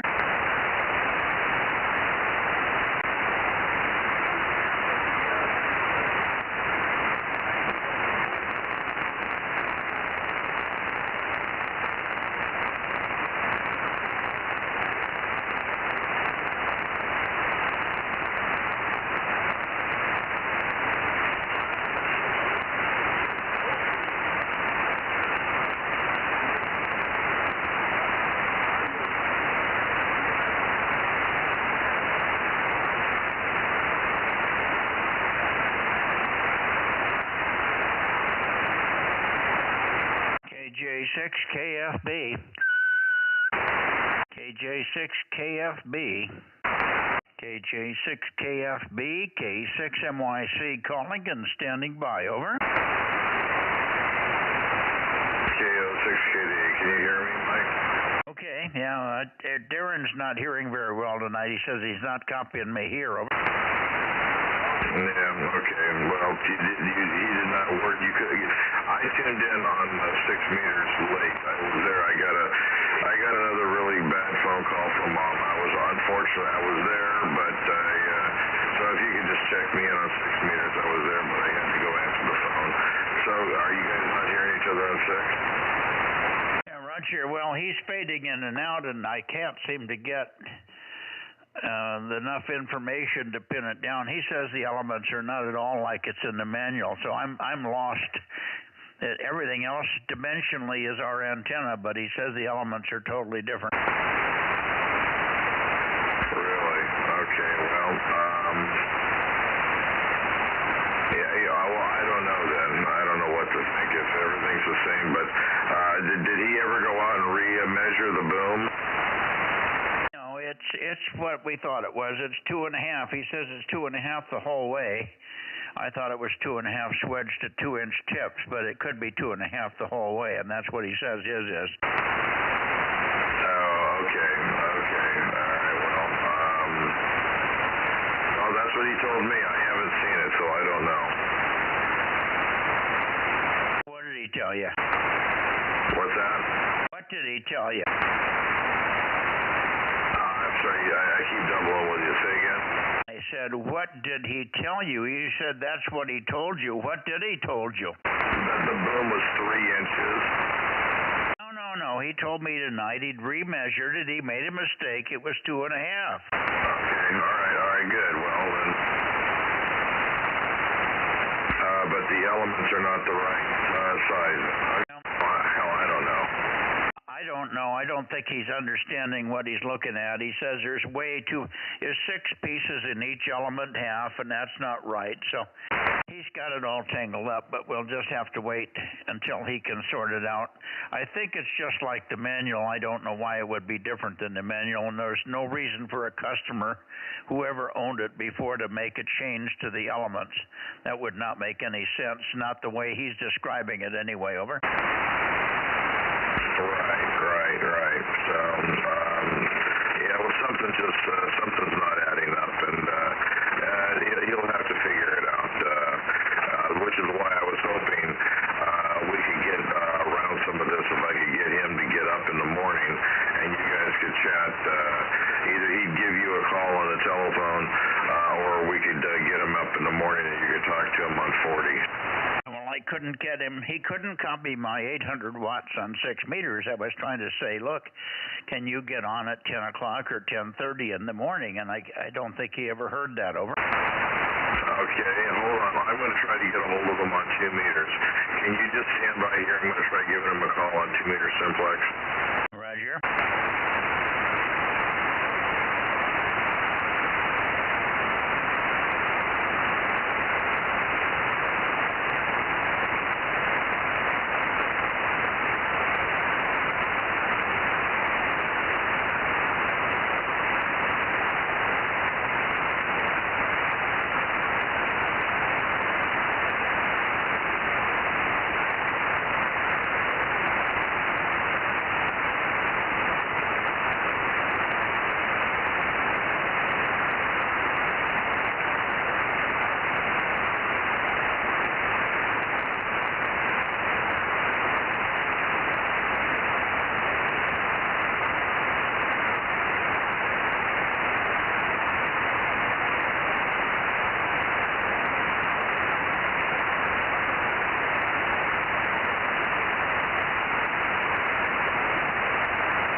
He said maybe he could do what?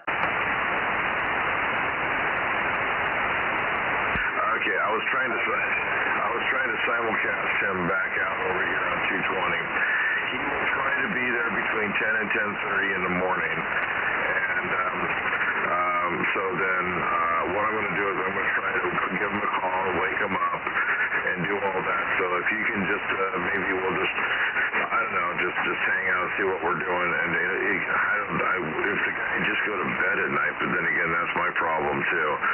I don't know.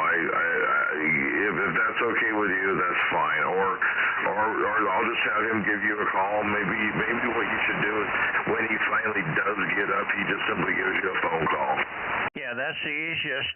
Just have him do that. That's not a problem. Over. Okay, so that way when he finally does get his butt out of bed, then he'll just give you a telephone call. Okay, I will do that. I'll go ahead and let you get on in and say 7:3 for now. I'll catch you in the morning, and I'll get back over to my thing here with my mom. She's all confused. She's wondering why it is I'm not there. Why did I leave her and everything? It's like, Mom, I'm not. Oh my God, I don't understand what happened tonight. Why she flipped, but she was doing so fine. But okay, anyway, I'm going to go try to take care of that.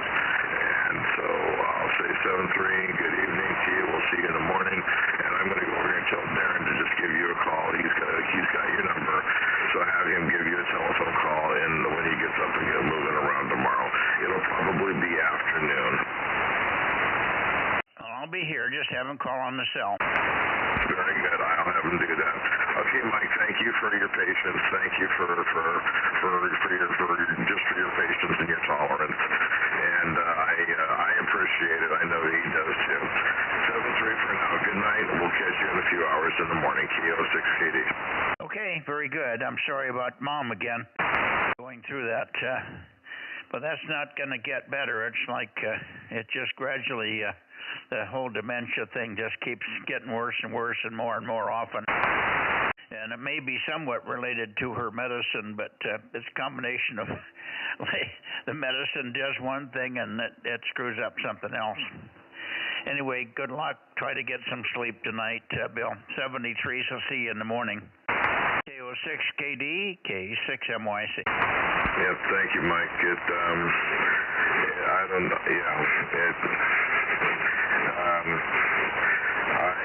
I guess this is part of growing up. I never learned very well, and that part about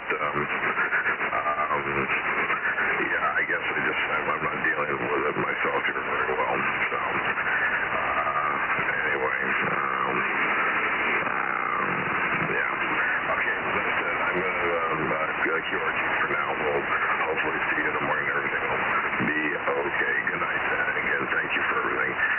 K6MYC 73. This is KO6KD now. Clear. Okay. Good evening, Bill. Thank you. 73. K6MYC going back to 6 meters briefly.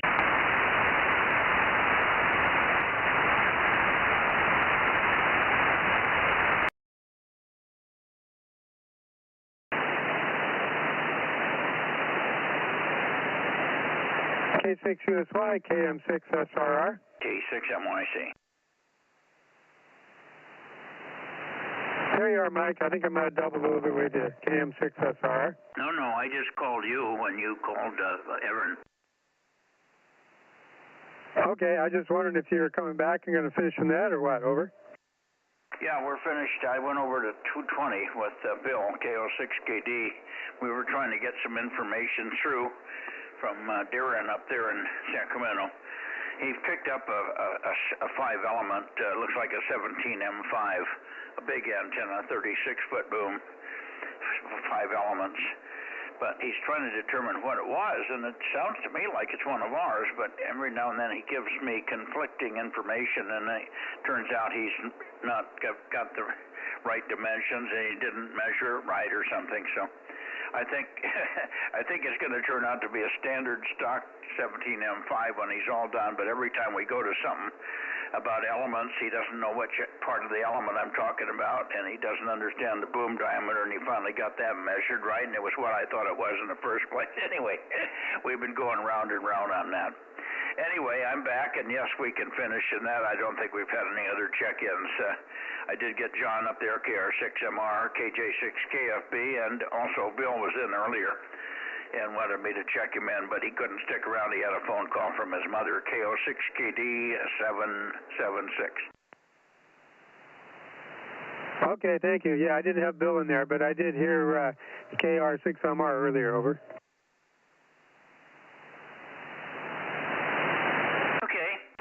And I don't know, Aaron's probably still here. I guess he's still streaming.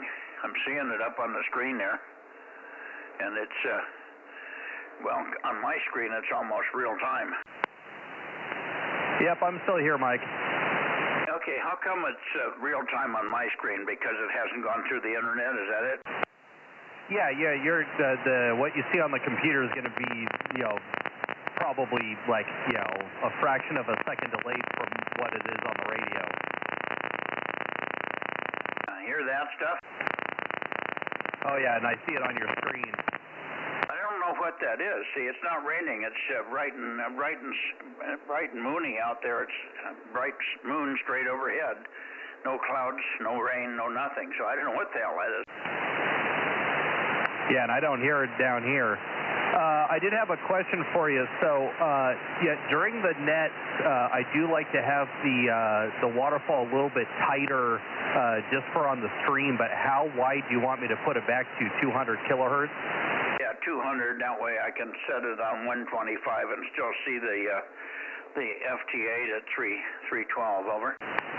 Yep, Roger. Yeah, I'll just make sure that when I shut down the 6-meter net that I put that back to 200 and turn off the monitor.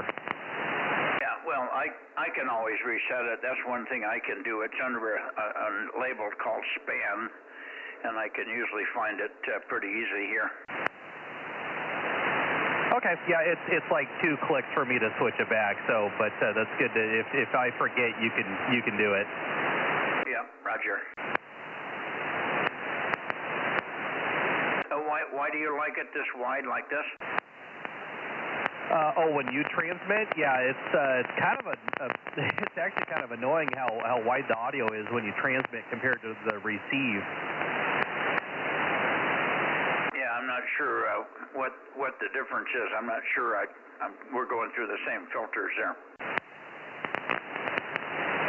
Yeah, it's just, I guess it's just how Yaesu decided to handle transmit versus receive. I think that the ICOM waterfall is a little bit nicer in my opinion, but yeah, it is what it is. And why it glitched with the frequency, but it's been fine ever since. So I'll just keep an eye on it next Monday. Yeah, are you keeping it this width so you can see like your signal? Your signal's just out of the noise, and it's about an inch wide on my screen. Are you keeping it that way so it's easier to see? Yeah, it makes the receive signals easier to see for everybody, and then you can see the frequency response from everybody. And then, yeah, as I said, after the net, we'll put it back. But you know, during the net, usually don't need to be monitoring the rest of the band. And right now, I have it at 20. I know when we're on your 9700, I usually have it at like 10. So we usually keep it pretty narrow for the stream, just so everybody can see what they look like. Yeah, that's fine. Good. Seemed like a lot of people heard it tonight, and GBS, Ben in town there was happy that he could hear it and hear himself coming back, and I could hear it in the background. Some people it drives crazy to hear their own voice coming back like that. It didn't seem to bother him. All righty, I'm out of here. I'm done. I think go in and make sure my fire is still going, and watch a little news before we go to bed, and that'll be it. We'll see you guys. Well, I'll see Bill and some of the other guys in the morning on 40 meters. I guess you said you had a wire up now. You could listen too if you're home. Yeah, I'm working from home tomorrow, and yeah, I've been chatting with people on 40 meters, so it's been good to be able to get back on that band. I haven't been on 40 meters regularly for at least 10 years. Okay, well, we get into some pretty, we usually get, at least for a little while, we get into political stuff. I was talking about Mayorkas today, and I watched a couple of programs yesterday, and I also watched McClintock. He's our congressman here, And I was amazed to hear the fact that he had voted against the Mayorkas thing, impeachment. And he got on, I caught a little snippet of news from him where he was being interviewed and why he voted the way he did. And I listened to it, and by the end of his interview, I was screaming at him. Because here's a guy I've been following for 10, 15 years. He's been very solid. He's very on target. He's a very strong conservative. He's had everything right. He's pretty strict conservative. I mean, constitutionist with the laws and stuff, and he's just got the laws all screwed up. I had just happened to watch a program by Levin, and Levin had gone through all of the things that where Mayorkas. You could blame Biden, but Biden doesn't have enough brains to tell him what to be doing. So Mayorkas is running along with open loop. He's been told to leave the board open. There's no question, which it isn't legal just to do that, but the way he's implementing it and the little tiny rules that he changes for how the border guys do this and that and the other thing on the border, everything he's doing is illegal by the Constitution. And that's what I can't understand why McClintock keeps saying he's right inside and he's abiding by the Constitution. He's doing exactly what his leader's telling him. Yeah, but if the leader's telling you to break the rules, you shouldn't do it. Or at least you should put up some statement that you're not happy doing this, but because you're my boss, I'm going to do it. And then he gets in front of Congress and lies that the border's closed and all this kind of crap. So he's got 25 or 30 things where he's broken the rules, any one of which was adequate for impeachment. So I don't know where McClintock is coming from. I was so mad last night I felt like calling him this morning. And then when I got up, I was cooled off and my brain's numb in the morning, and I didn't do it, but I should have called his office.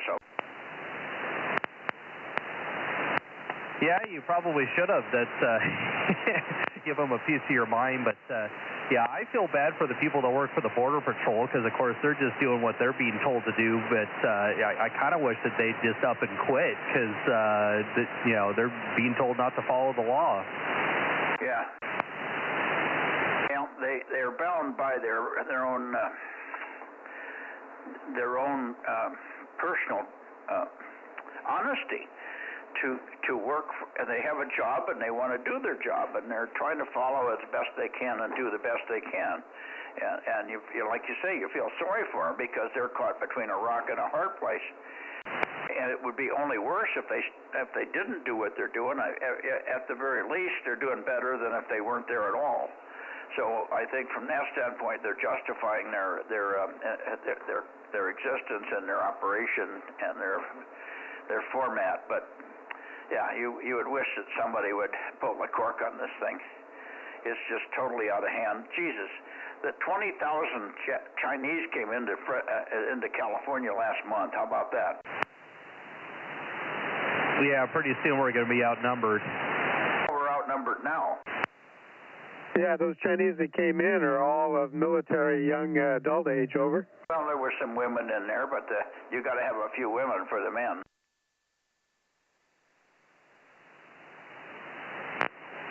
Yeah, you're right, though. It's just insane.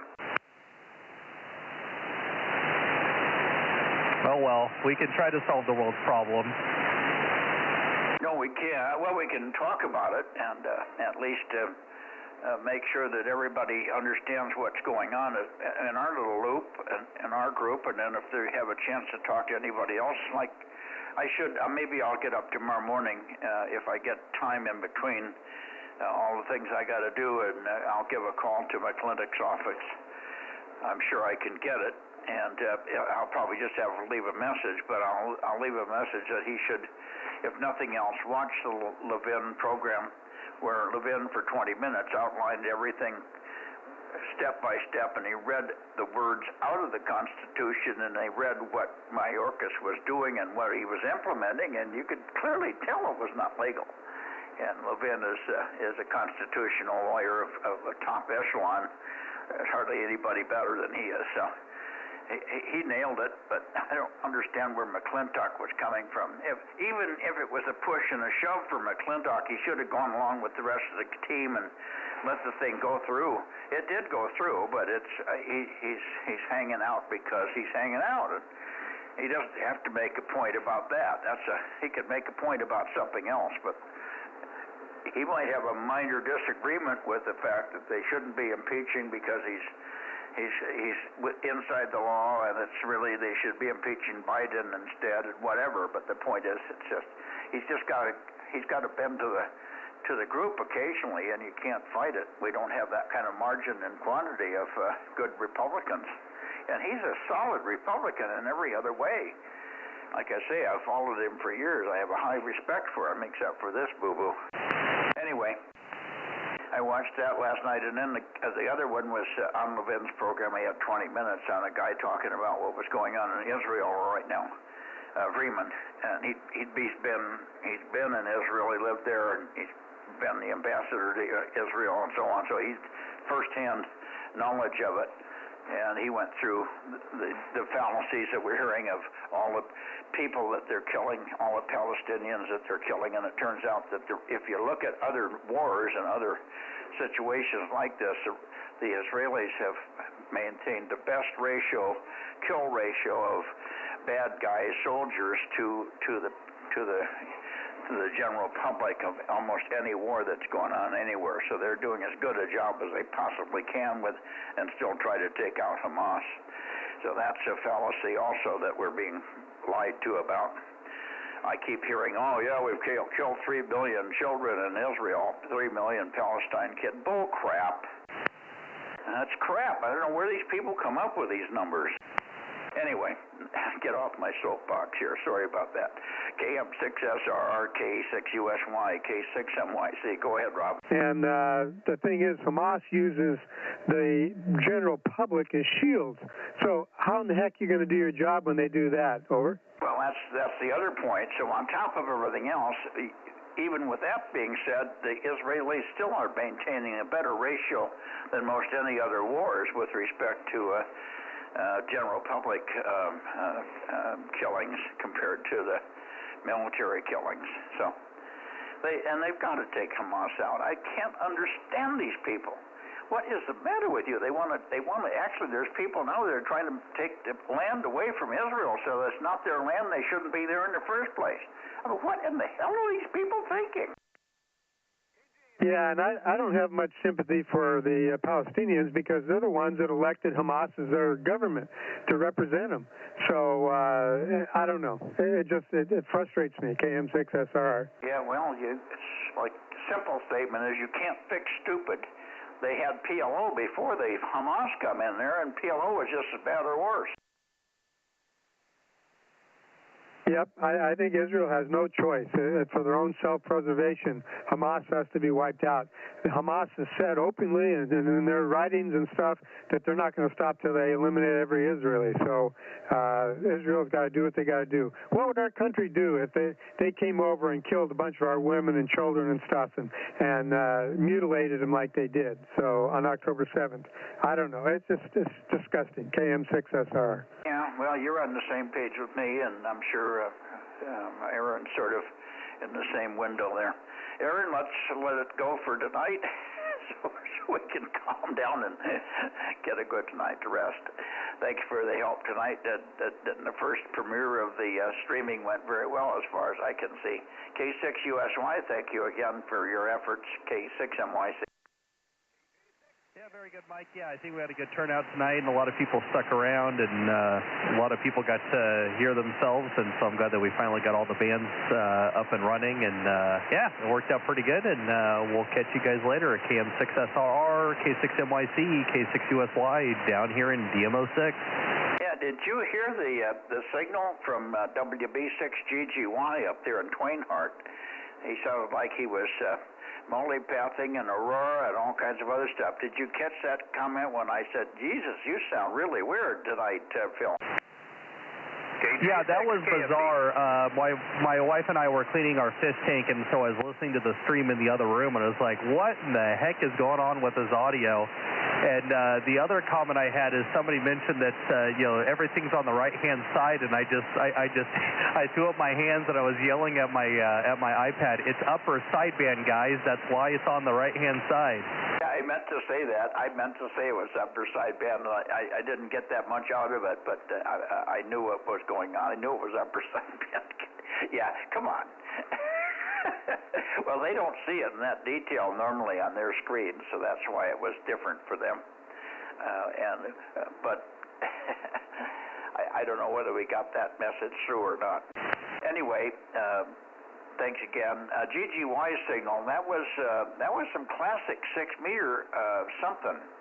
It could have been a mixture of Aurora. He's got a very good station up there, and he was probably running the kilowatt, and he's got a 4-element LFA up there, and I don't know where he was pointed. If he was pointed at me, then it was because I was never pointed at him when I heard that. But boy, it was weird, and nobody else had anything remote of that sound on them. And of course, the only other one that might have had the similar sound would be WA6LOL up in that same area, and Paul, K6WIS up high like that in Placerville might have had the same sound, but GGY was the only one that had that audio sound, so it was really freaky.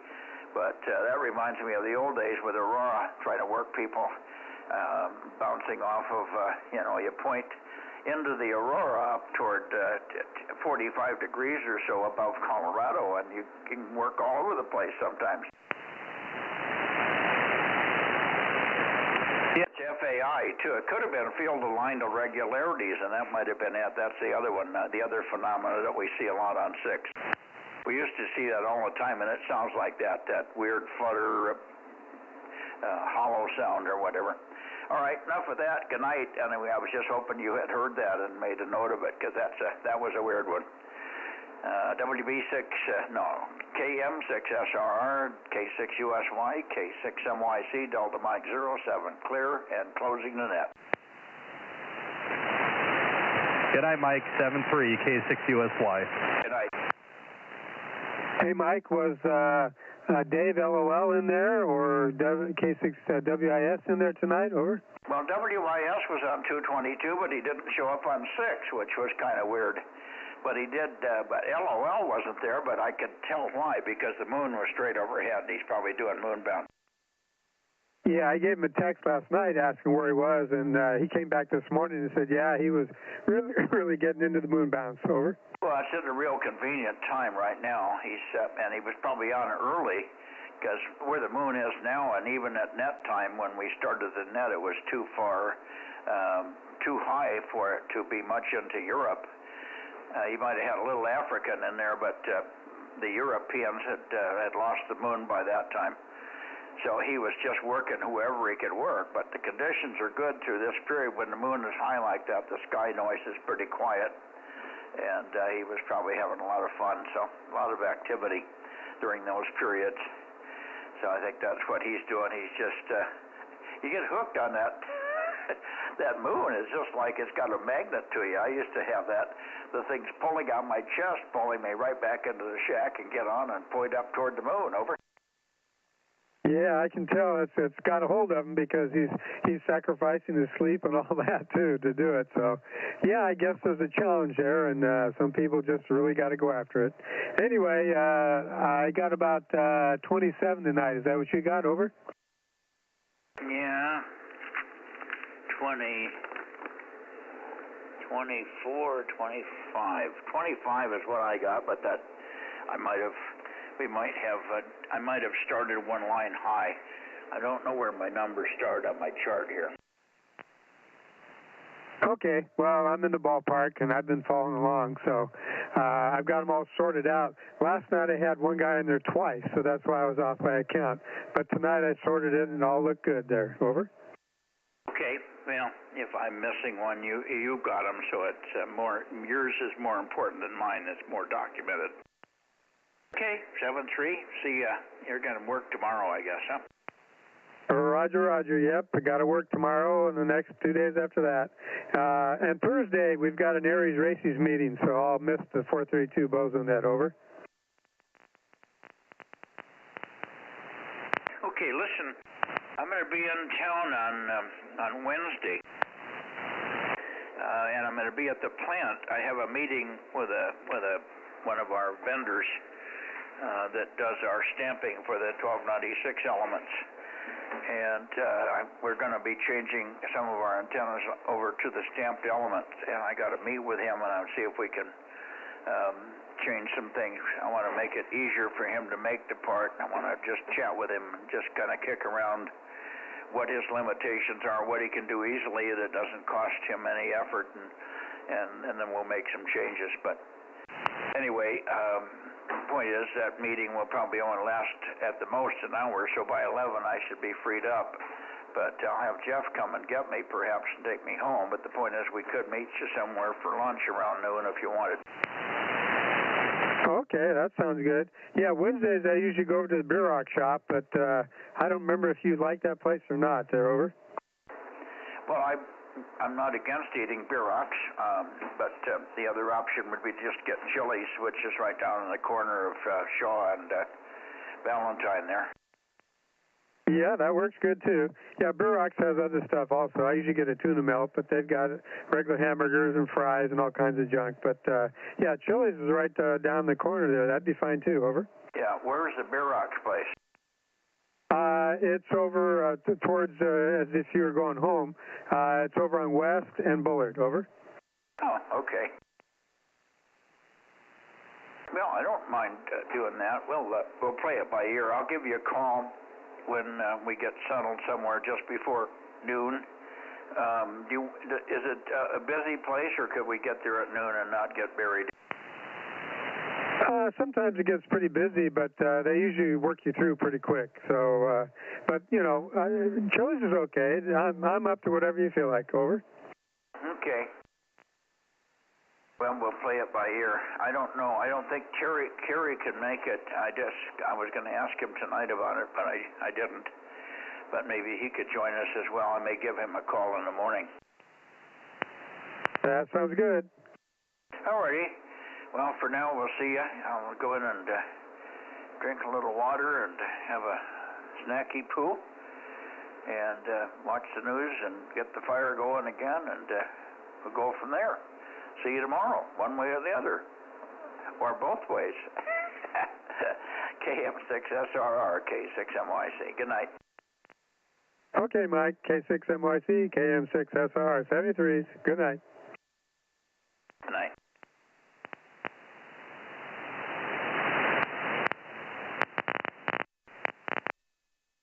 Back, so I've got my my solar system on the screen here. Yeah, let me bring that up. Yeah, you're at 57%. So, yeah, I don't know why you were so low, but you were. Yeah, that was weird. It's almost like the solar didn't do anything today, but I had sun all day. That's the weird part. I mean, I had good sun. It wasn't any worse than the day before, any better, but the day before I went right up to full. I think I had full 100% at one point. Anyway, it doesn't matter. We'll leave it on for tonight and just let it roll. I could take, let's see, it says, oh, you did something. I don't see it on the screen now. Yeah, I'm trying to look and see how much solar you produced today. I'm trying to figure out this graph here. Let's see, is this actually showing today? It's just here because it keeps track of how much you had coming in. Yeah, it does a lot of things, but I can't read any of that, so I don't tend to think about it or use it. But no, go ahead and do that. While you're doing that, I'm going to go out and turn off PG&E because I should be able to coast through with 60% here. Okay, yeah, roger that. And yeah, I mean, if I'm reading this right, you know, you were making pretty good solar until about like 3 o'clock this afternoon, and then it just dumped. So I don't know. You must have had a big cloud out there. Well, we did. We had rain at 3 o'clock or 3:10 to about 3:20, and then it cleared up again. And then I went out and worked on the hillside, and it was sunny again. But it was sunny while it was raining. The cloud was off to one side compared to where the sun was, so I had rain coming down on me. at 3:10, and yet it was sunny. Bright, harsh, strong sun, and it was warm. I could feel the warmth of the sun real easily through my T-shirt. So it was pretty intense. So that's why I'm saying I can't figure out why it didn't charge up better.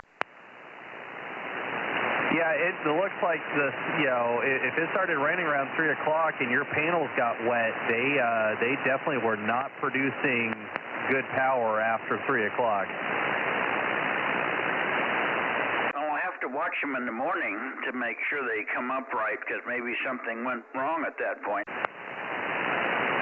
Yeah, just there's a huge drop off in your solar production there in the afternoon. Yeah, and again, there's no reason for it. As I say, if I hadn't been outside and working on the hillside, I would have said, I would have agreed with you that we had no sun, but we did. We had sun. I was sitting there, and I was sweating in a sweatshirt. I just had a sweatshirt on. I took my jacket off, and I was still too warm, and there was no wind to speak of. I mean, a little light breeze, but nothing really, and I was just pruning some trees that had never been touched on my property. I'm going through and doing the second level of beautification here, Aaron. That's what I'm doing. So I'm taking one tree per day and just cleaning it up and really making it pretty. And I've got my little hand pistol chainsaw, which really is handy for that stuff. It cuts nicely up to about 2-inch diameter stuff, and I'm taking all the limbs that are hanging down that I can reach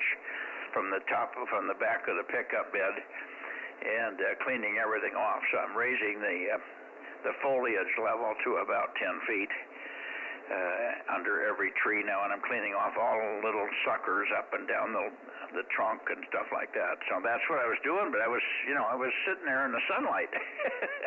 So what happened to the solar? Maybe Frank can look at it when he gets here in the morning. We'll let it go for now. Thanks, 70 trees, K6MYC. All righty, Mike. We'll catch you tomorrow night on 1296, K6USY, DMO6. Good night.